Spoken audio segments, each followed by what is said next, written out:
கேக்குதுங்கம்மா, கேக்குது. நான் தொடங்கிடலாங்களா? தொடங்கிடலாங்கம்மா, தொடங்கிடலாம். எல்லோரும் எல்லா வளமும் பெற்று இன்புற்று வாழ எல்லாம் வல்ல இறைவனை பிரார்த்திப்போம். அனைவருக்கும் மாலை வணக்கம். கடந்த வகுப்புல இறை மார்க்கத்துல நம்ம பேசினது நம்மளுடைய முன்னோர்கள் எப்படியெல்லாம் வாழ்ந்தாங்க அப்படின்னு பார்த்தோம் இல்லைங்களா? அதாவது இயற்கையோடு சேர்ந்த வாழ்க்கை முறையை அவங்க வாழ்ந்தாங்க. அப்போ இயற்கை வாழ்வியல் அப்படின்னு தனியா இல்லை, அதுதான் அவங்க வாழ்ந்த வாழ்க்கையே இயற்கை வாழ்வியல் தான். இப்போ நம்ம தனிப்பட்ட முறையில இயற்கை வாழ்வியல் அப்படின்னு சொல்லி புதுசா ஒரு வகுப்பு எடுத்து அதுக்கப்புறம் இயற்கை மருத்துவத்தை பத்தி எல்லாம் சொல்லிக் கொடுக்க வேண்டியதா இருக்கு. அந்த காலத்துல நம்ம சொன்னோம், பெரும்பாலும் கணவன் மனைவி உறவு அப்படிங்கிறதே ரொம்ப அற்புதமான ஒரு உறவா இருந்தது. அதுல நிறைய மருத்துவம் இருந்தது, புரிதல் இருந்தது. சைக்காலஜின்னு தனியெல்லாம் ஒண்ணுமே படிக்க வேண்டாம், அவங்கள படிச்சுட்டாலே நமக்கு எல்லாமே கிடைச்சிடும். நம்மளுடைய முன்னோர்களை நம்ம நல்லா புரிஞ்சு வச்சிருந்தோம் அப்படின்னா மருத்துவம் கல்வி அப்படின்னு தனித்தனியா ஆன்மீகம்னு தனித்தனியா வேண்டவே வேண்டாம். அதனாலதான் நம்ம சொல்லிட்டு இருக்கிறோம், முடிஞ்ச வரைக்கும் நம்மளுடைய முன்னோர்களை நம்ம ஃபாலோ பண்ணினாலே போதும் அப்படின்னு சொல்லி. வேற எதுவுமே தேவையில்லை நமக்கு. இயற்கை வாழ்வியல் எங்க நம்ம மாறி போயிட்டோமோ, இயற்கை வாழ்வியலுக்கு மாறான ஒரு வாழ்க்கை முறையை எப்ப நம்ம வாழ ஆரம்பிச்சிட்டோமோ, இயற்கைக்கு எதிரான வாழ்க்கையை நம்ம எப்ப வாழ ஆரம்பிச்சிட்டோமோ அப்பவே நமக்கு இயற்கை மருத்துவம் அவசியமாகுது. அதுவும் ஏன் இயற்கை மருத்துவம் அவசியமாகுது?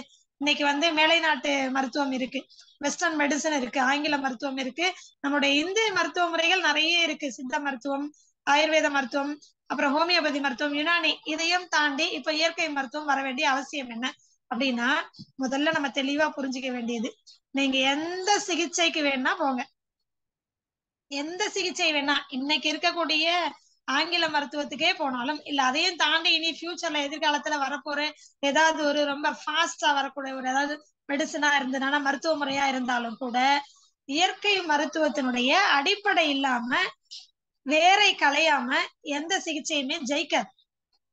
நீங்க எங்க வேணா போங்க, இன்னைக்கு நம்ம சொல்லிட்டு இருக்கக்கூடிய ஆங்கில மருத்துவத்துக்கே போனாலும் கூட நீங்க ஆப்ரேஷனே பண்ணாலும் திருப்பி எங்கனதான் வரணும், இந்த இயற்கை மருத்துவத்துக்குள்ளதான் வந்தா மட்டும்தான் முழுமையான தீர்வு கிடைக்கும். அப்படி இல்லை அப்படின்னு சொன்னா அது என்னவா இருக்கும்னா அப்போதைக்கு ஒரு டெம்பரவரி ரிலீஃப், அவ்வளவுதான். இந்த வார்த்தையை நீங்க தெளிவா புரிஞ்சுக்கணும். இதனுடைய அர்த்தம் இந்த மருத்துவ முறைகளுக்குள்ள போய் சிக்கி சின்னாபின்னமாயி மீண்டும் எனக்கு அந்த பிரச்சனை வந்துருச்சு, இல்லைன்னா பெருசா ஒன்னும் தீர்வு கிடைக்கல அப்படின்னு கஷ்டப்பட்டவங்களுக்கு தெரியும். எக்ஸாம்பிள், ஒரு பைல்ஸ்னே எடுத்துப்போமே, நம்ம ஹெமராய்டுன்னு சொல்லுவோம். ஒரு மூலம் அந்த வியாதி வந்தவங்க ஹாஸ்பிட்டலுக்கு போறீங்க, உடனே என்ன பண்றாங்க, மூலம் அறுவை சிகிச்சைன்னு பண்றாங்க. அறுவை சிகிச்சை பண்ணதுக்கு அப்புறம் என்ன சொல்றாங்க, போய் ஒரு அகலமான பாத்திரத்துல சுடுதண்ணி வச்சுக்கோ, அதுல கல்லுப்பு போட்டுக்கோ, ஒரு 5 நிமிஷம் வெது வெதுப்பா தண்ணி இருக்கும்போது அந்த மலவாய் ஆப்ரேஷன் பண்ணாங்க பாத்தீங்களா, அந்த பகுதி அந்த சுடுதண்ணி கல்லுப்பு போட்டு வச்சிருக்காங்க பாருங்க, அதுல படணும். ஒரு 5 நிமிஷம் உட்காரணும். அதுக்கப்புறம் என்ன சொல்றாங்க, திருப்பி அந்த தண்ணியை ஊத்திட்டு பச்சை தண்ணியில ஒரு 5 நிமிஷம் உட்காரணும் அப்படின்னு சொல்றாங்க. இது என்ன தெரியுங்களா, இயற்கை மருத்துவத்துல இது முதல்ல இயற்கை மருத்துவம், இதை புரிஞ்சுக்கணும். ஏன் இயற்கை மருத்துவம்னு சொல்றேன், இதுதான் இயற்கை வாழ்வியல் அப்படிங்கறது நான் அப்புறமா நான் சொல்றேன். இயற்கை மருத்துவம் இததான் என்ன பண்றாங்கன்னா, after surgery, even though allopathy ஹாஸ்பிட்டல்ல என்ன பண்றாங்க, இததான் என்ன பண்றாங்க, சஜஸ்ட் பண்றாங்க. எதுக்காக பண்றாங்க, அந்த இடத்துல அறுவை சிகிச்சை பண்ணப்பட்ட இடத்துல நல்ல ரணமா இருக்கும், ரத்த குழாய்கள்லாம் சின்ன சின்ன ஹெமராய்ட்ஸ்னா என்ன தெரியுங்களா, ரத்த குழாய்கள் வெடிக்கிறது, இன்ஃபிளமேஷன் ஆகிறது. சோ சின்ன சின்ன ரத்த குழாய்கள் கேபிலரிஸ் எல்லாம் அங்க பர்ஸ்ட் ஆகி அதுதான் என்ன ஆகுது, மூலமாகுது, புண்ணாகுது. இது அறுவை சிகிச்சை பண்ணும்போது ஸ்டிஃபா இறுகி போயிருக்கக்கூடிய இந்த ரத்த குழாய்கள் கொஞ்சம் இலகணும், அதுக்காக என்ன பண்றாங்க, சுடு தண்ணியில உட்கார சொல்றாங்க.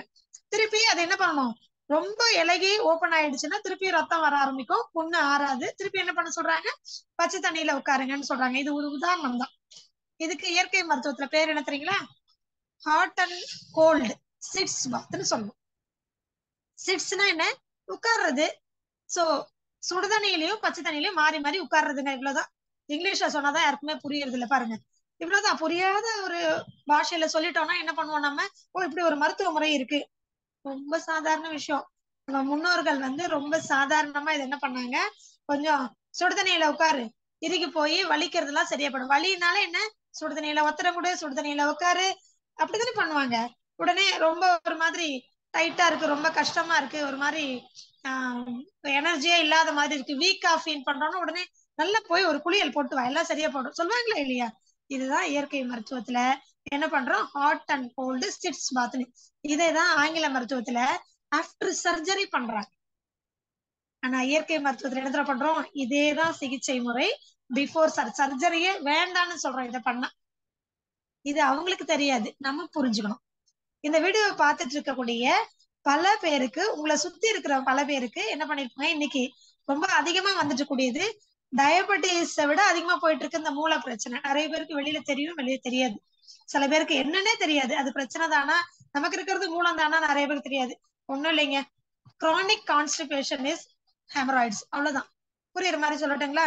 மலச்சிக்கல், மலம் சரியா போகாம மலம் கட்டிக்கிட்டு இருந்தது அப்படின்னா நாள்பட நீண்ட நாட்கள் நீண்ட மாதங்கள் ஆகும்போது அதுதான் மூலமா வரும். இவ்வளவுதான். இதுக்கு நம்ம என்ன சொல்றோம் அப்படின்னா, இது வந்துருச்சு அப்படின்னு சொன்னா உடனே இந்த பாத் நம்ம சொன்னோம் இல்லைங்களா, இந்த சிட்ஸ் பாத் சுடு தண்ணியிலும் பச்சை தண்ணியிலையும் மாறி மாறி காலையில ஒரு 5 நிமிஷம், சாயங்காலம் ஒரு 5 நிமிஷம் உட்கார்ந்தா போதும்.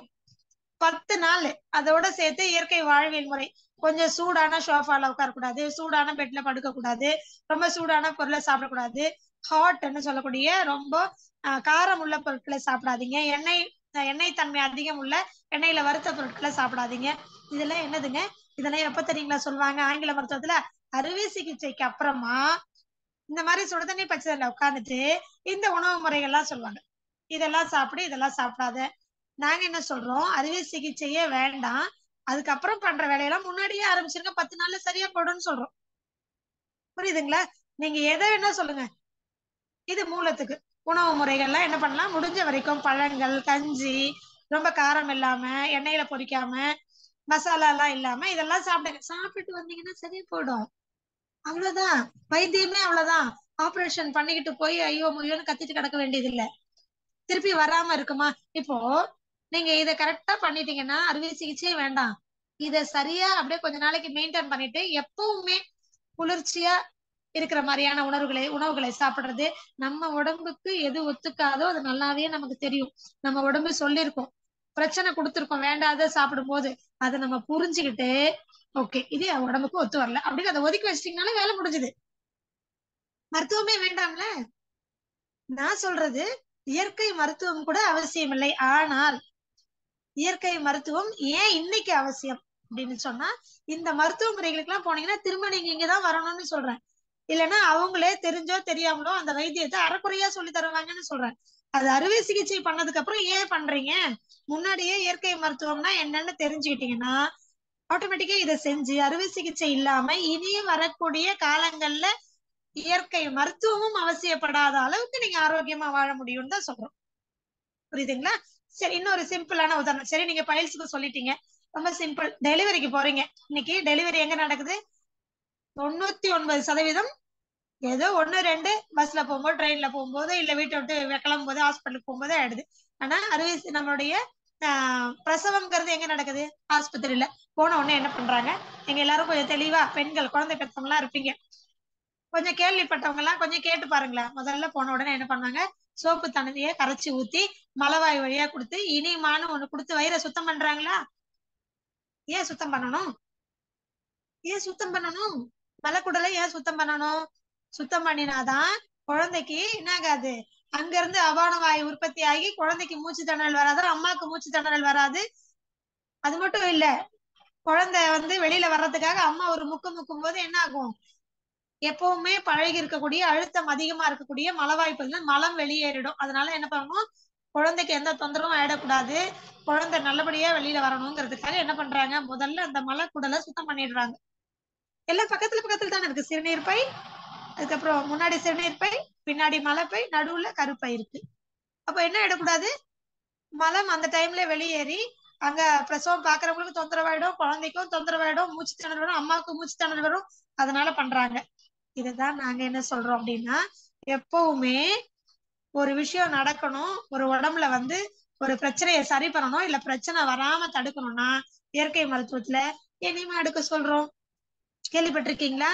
முதல் உதவியும் அதுதான், முதன்மையான சிகிச்சையும் அதுதான். முதல் உதவியும் அதுதான், முதன்மையான சிகிச்சையும் அதுதான். என்ன நாங்க வெறும் பச்சை தண்ணியை ஊத்தி எடுங்கன்னு சொல்லுவோம், இல்லைன்னா வெது வெதுப்பான தண்ணியை ஊத்தி என்ன பண்ணுவோம், அதுல 2 எலுமிச்சப்பழ ஜூஸை பிழிஞ்சு அதை வந்து எடுக்க சொல்லுவோம். படுத்த படுக்கையா இருக்கிறவங்களுக்கு என்னங்க பண்றாங்க, இனிமே தானே கொடுக்குறாங்க. இயற்கை மருத்துவத்துல அதுதாங்க முதலுதவியே. என்ன இப்படி சொல்றீங்க? ஆமாங்க, பேஷண்ட் யாராவது ஹார்ட் அட்டாக்னு சொன்னா நாங்க உடனே சொல்லுவோம். ஒரு ஆஸ்தமெட்டிக் அட்டாக், வீசிங் அட்டாக் வச்சா உடனே நாங்க சொல்லுவோம், யாராவது உதவி பண்ணுங்க, நீங்க 108க்கு போன் பண்ணி ஆம்புலன்ஸ் வர்றதுக்குள்ள இங்க நீங்க உங்க ஆளை காப்பாத்திடலாம். அது ஹார்ட் பேஷண்டா இருந்தாலும் சரி, அது வந்து ஆஸ்தமாட்டை அட்டாக் வீசிங் பேஷண்டா இருந்தாலும் காப்பாற்ற முடியும். எப்படிங்க? ஏன்னா இது எல்லாத்துக்குமே காரணம் அங்கிருந்து உற்பத்தி ஆகக்கூடிய அபான வாயு. முதல்ல அளவுக்கு அதிகமான சூடு. சோ இது ரெண்டுமே என்ன பண்ணும், அந்த பேஷண்ட்டை உடனடியா என்ன ஆகும், ஒரு பதட்டத்தை ஏற்படுத்தும். அங்கேயே பக்கத்துல யாருங்க இருக்கிறா, அட்ரீனல் கிளாண்ட் இருக்கு, அட்ரீனலின் சுரப்பி. இவர் தான் என்ன பண்றாரு, பயத்தை ஏற்படுத்துறாரு. இனிமே எடுத்தீங்கன்னா முதல்ல அது நார்மல் ஆயிடும். பயம் தானுங்க ஒரு உயிரை கொல்லுது, வியாதி கொல்றதே கிடையாதுங்க.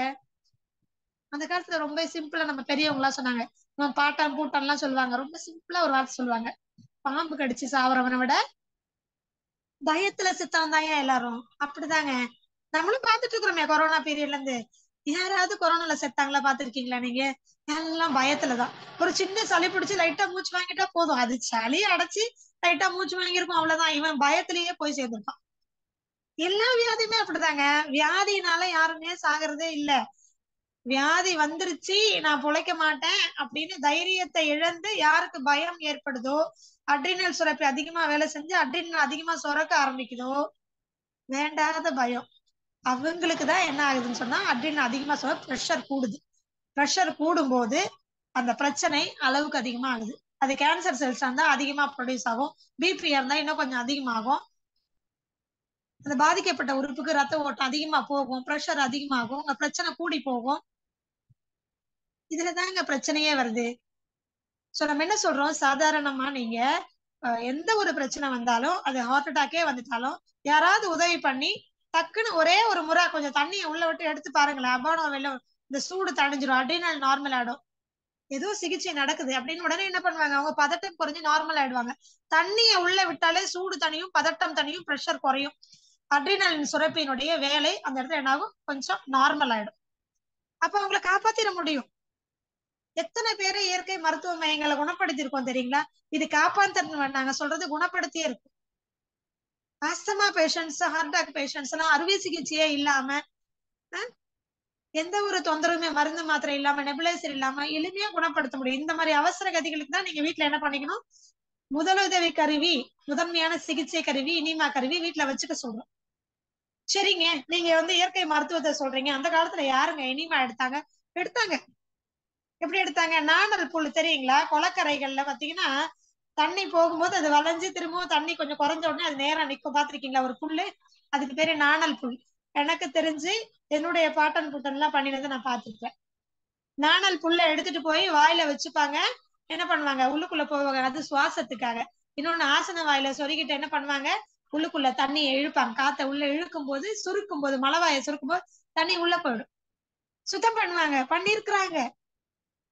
ஆண்கள் பெண்கள்லாம் பண்ணிருக்காங்க.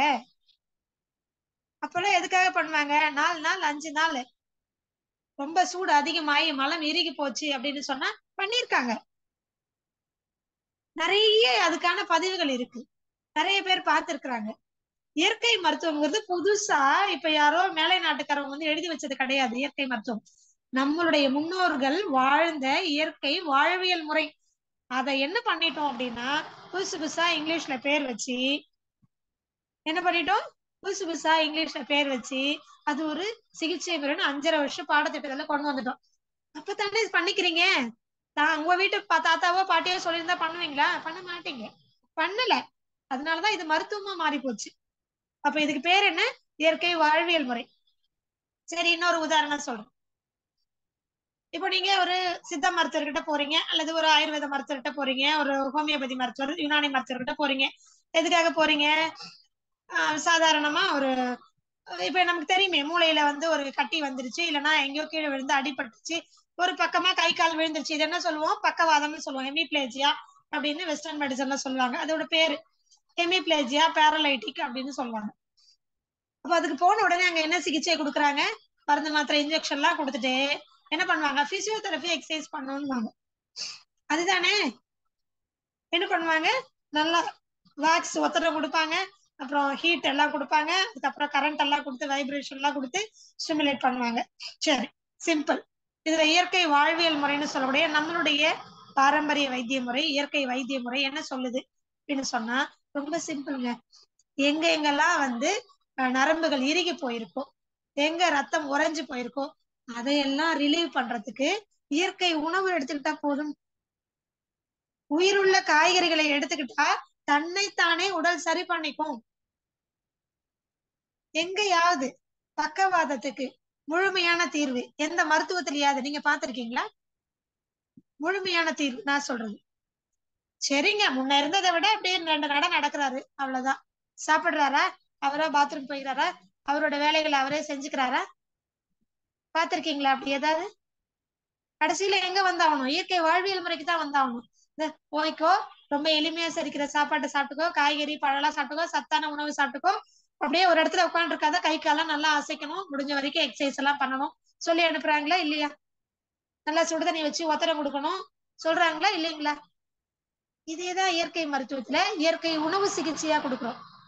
எப்படிப்பட்ட நிலையில எத்தனை வருடங்கள் என்னுடைய அனுபவத்துல நான் தனிப்பட்ட முறையில பார்த்த கேஸ் தான் ரொம்ப பெக்யூலியரான ஒரு கேஸ். உங்களுக்கு இதெல்லாம் தெரிஞ்சிருக்க வாய்ப்பு கிடையாது. ஏன்னா பல மருத்துவ மையங்கள்ல என்ன பண்றதுல அலோவ் பண்றதே இல்ல.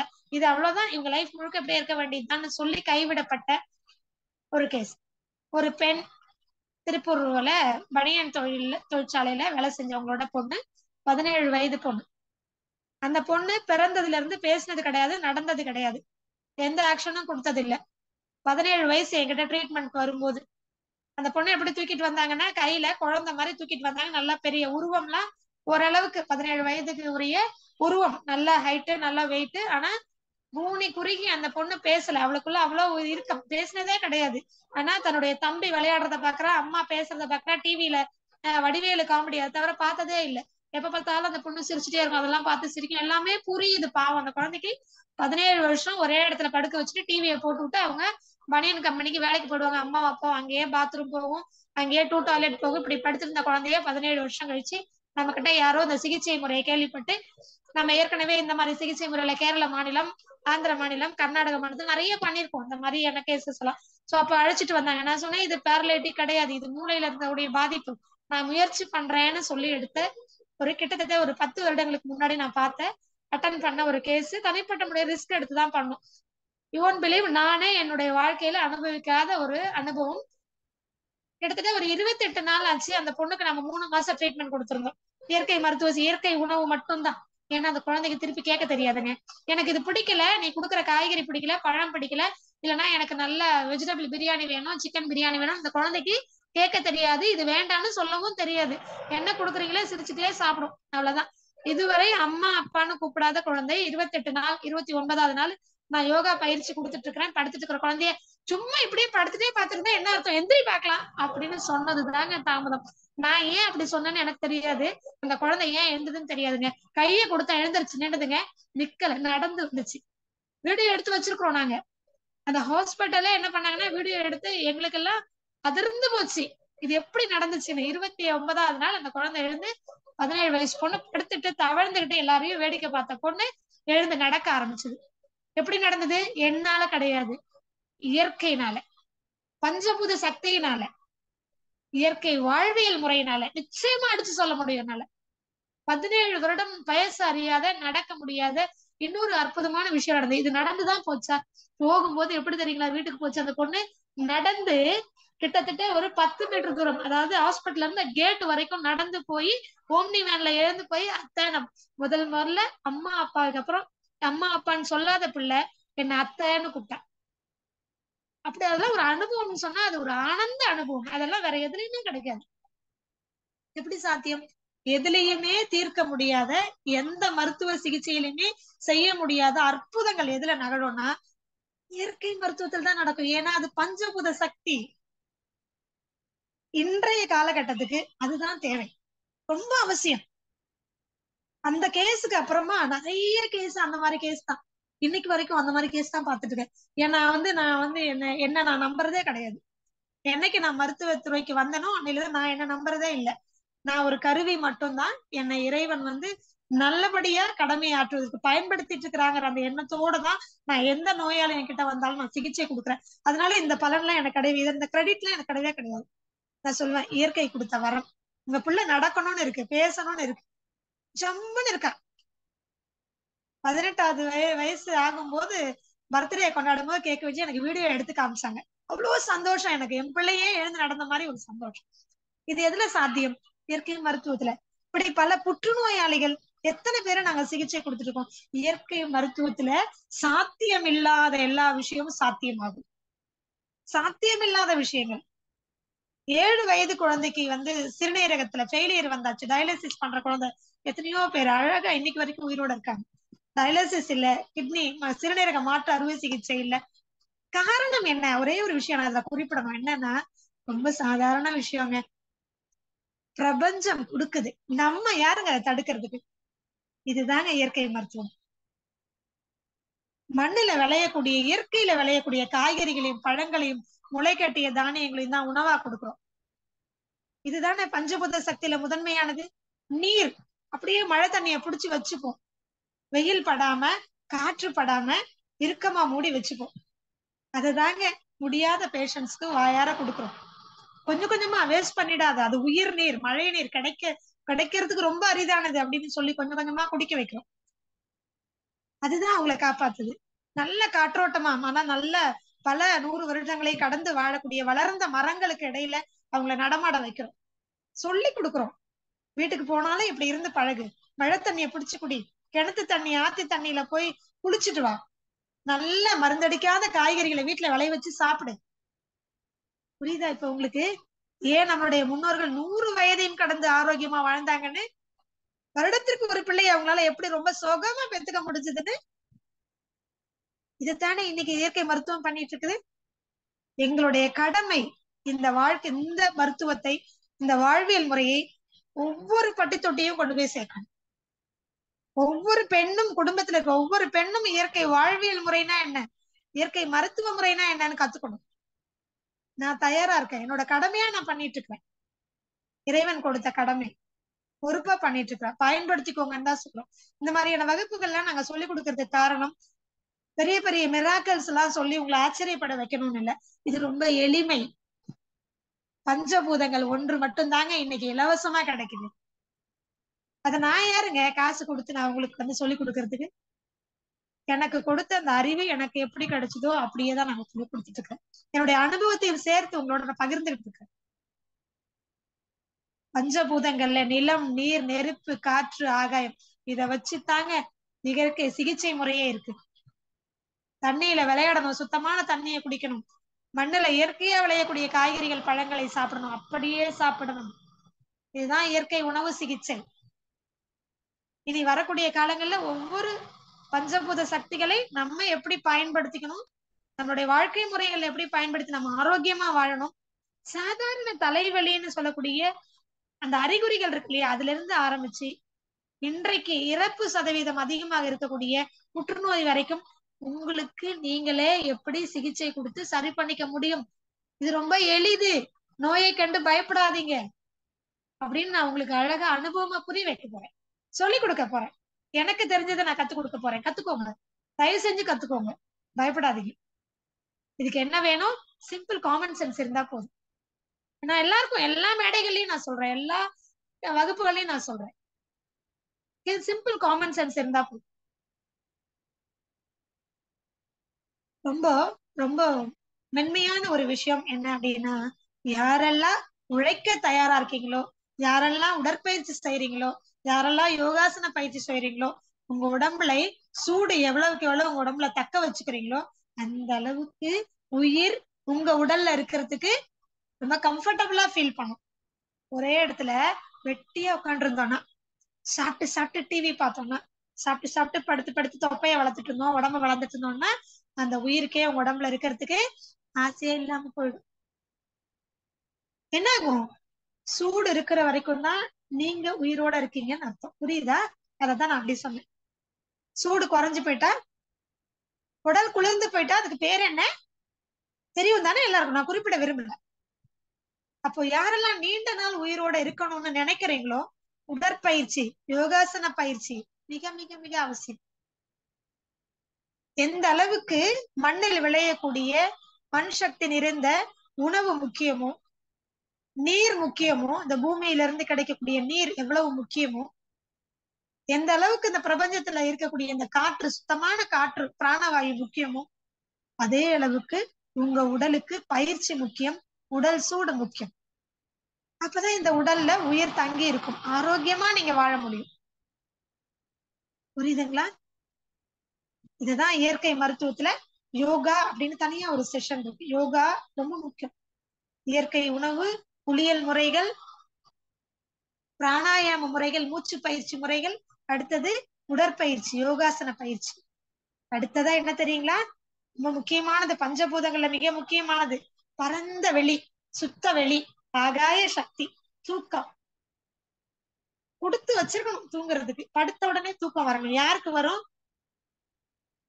யாருக்கு வரும்? சுயநலம் இல்லாத பொது காரியங்களில் ஈடுபட்டு யாருக்காவது நிறைவா மனசுக்கு திருப்தியா 4 பேர் சாப்பாடு போட்டு அப்பா வயிறார நான் சாப்பிட்டேங்க நல்லா இருக்கணும்னு சொல்லி கேட்டு வரோம் பார்த்தீங்களா, அவங்களுக்கு தூக்கம் வரும். சின்ன தலைவலியும் போச்சுட்டா ஐயோ எனக்கு தலைய வலிக்குதே, எனக்கு வித்த வலிக்குதே, எனக்கு காலை வலிக்குதே. பார்த்திருக்கீங்களா நிறைய பேரை? எப்ப பார்த்தாலும் தன்னை பத்தி மட்டுமே சிந்திச்சிட்டு இருப்பாங்க. ஒரு சில நேரங்களை பார்த்தீங்கன்னா அவங்களாம் நிம்மதியா தூங்கிட்டு இருப்பாங்க. சுயநலவாதிகள் ரொம்ப நிம்மதியா தூங்கிட்டு இருப்பாங்க. கொடுத்து வச்சவங்க, தப்பு சொல்லாதீங்க. ஏன்னா ஆரோக்கியமா இருக்கும். ஆரோக்கியத்தின் அடிப்படை உறக்கம். இது மட்டும் இல்லைன்னா மத்த நாளும் நீங்க பண்ணி பிரயோஜனமே இல்லை. தூக்கம் ஒரு மனுஷனுக்கு அவசியம். எவ்வளவு நேரம் அப்படிங்கிறது உங்களுடைய வாழ்க்கை முறை, நீங்க செய்ய உங்களுடைய உழைப்பு முறை, உங்களுடைய உணவு முறை, இதை பொறுத்து உங்களுடைய வாழ்க்கை முறையை பொறுத்தது. நீங்க தியானம் பண்றீங்க, தவம் பண்றீங்க அப்படின்னு சொன்னா 3 மணி நேரம் உறக்கம் போதுமானது. ரொம்ப மாடு மாதிரி உழைக்கிறீங்க, அந்த உழைப்புக்கு ஏற்ற ஓய்வு வேண்டும். இப்போ சமீபமா சமீபமா இல்ல, இந்த மேலை நாட்டு கலாச்சாரம் நம்ம நாட்டுல வந்ததுல இருந்தே, இந்த வெஸ்டர்ன் மெடிசன் வந்ததுல இருந்தே எல்லாரும் ஒரு தவறான விஷயத்த பரப்பிட்டு இருக்கிறாங்க. தவறாவே புரிஞ்சுக்கிட்டும் இருக்கும். என்ன தெரியுமா? டயபெட்டிஸா, உடனே இத்தனை கிராம் காலையில டிஃபனு, இத்தனை கிராம் மதியானம் டிஃபனு, இத்தனை கிராம் தான் நீ என்ன பண்ணணும் நைட்ல சாப்பிடணும். இதுக்கு மேல நீ சாப்பிட எடை போட்டு கலோரி அப்படின்னு ஒண்ணு சொல்லிடுவாங்க. இந்த இல்லையா? அவன் ஏர் ஓட்டுறானா, ஏசி ரூம்ல ஐடி கம்பெனில கம்ப்யூட்டர் முன்னாடி உட்காந்து வேலை பாக்குறானா, இந்த பாகுபாடெல்லாம் கிடையாது. எல்லாருக்கும் ஒரே டயட். இதுக்கு பேர் நியூட்ரிஷன் டயட்டெட்டிக்ஸ். கேள்விப்பட்டிருக்கீங்கல்ல? தெரியும், எல்லாருக்கும் போயிருப்போம். இதுதான் குடிக்கிற தண்ணி 2 லிட்டர் கட்டாயமா குடிக்கணும். 5 லிட்டர் வரைக்கும் ஒரு மனுஷன் குடிக்கணும், அப்பதான் உயிர் வாழ முடியும். அவனுக்கு ஏசி ரூம்ல உட்காந்து வேலை செய்யறானா, இல்ல ஐஸ் கட்டியோட வேலை பண்ணிட்டு இருக்கானா, இல்ல ஏர் ஓட்டுறானா, குளம் வெட்டுறானா, அதெல்லாம் பாக்குறது இல்ல. இல்ல மாடு மேய்க்கிறானா, இல்ல படுத்து படுத்து தூங்கிட்டு இருக்கிறானா, கேள்வியே இல்ல. இந்த வியாதி உனக்கு வந்தாச்சு, இந்த பிரச்சனை உனக்கு வந்தாச்சு, நீ இவ்வளவுதான் தண்ணி குடிக்கணும். மாத்திரை சாப்பிடுறதுக்கு மட்டும் தண்ணி குடிக்கணும், கிட்னி போயிடும். ஏசி ரூம்ல இருக்கணும் 5 லிட்டர் தண்ணி குடிக்க சொன்னா குடிக்க முடியுமா? இல்ல ஏர் ஓட்டுறவங்க கூட 5 லிட்டருக்கு மேல குடிக்காதுன்னு சொன்னா அவனால இருக்க முடியுமா? வாழவே முடியாதுங்க. இதுதான் நான் சொன்னேன், இயற்கை வாழ்வியல் முறையும் இயற்கை மருத்துவத்தையும் கற்றுத்தருவதற்கு, கற்றுக்கொள்வதற்கு காமன் சென்ஸ் இருந்தா போதும். கொஞ்சம் யோசனை பண்ணீங்கன்னா போதும். சந்தோஷப்படுங்க. நான் பெரும்பாலும் இந்த சொல்லுவேன் நானு, எனக்கு எம்பிபிஎஸ் சீட் கிடைக்கல நிறைய பிள்ளைகள் சொல்லுவாங்க. சந்தோஷப்படு, பாக்கியவான். ஏன் தெரியுமா? அந்த வெஸ்டர்ன் கலாச்சாரம், அந்த வெஸ்டர்ன் மெடிசன் நம்மளுடைய இந்தியன் கலாச்சாரத்துக்கு, இந்தியன் மெடிசனுக்கு ஒத்தே வராது. எப்படிங்க? இதெல்லாம் பத்தி பின்னாடி பேசுவோம், எல்லாருக்கும் தெரிஞ்ச விஷயம் தான். ஒத்தே வராதுங்க.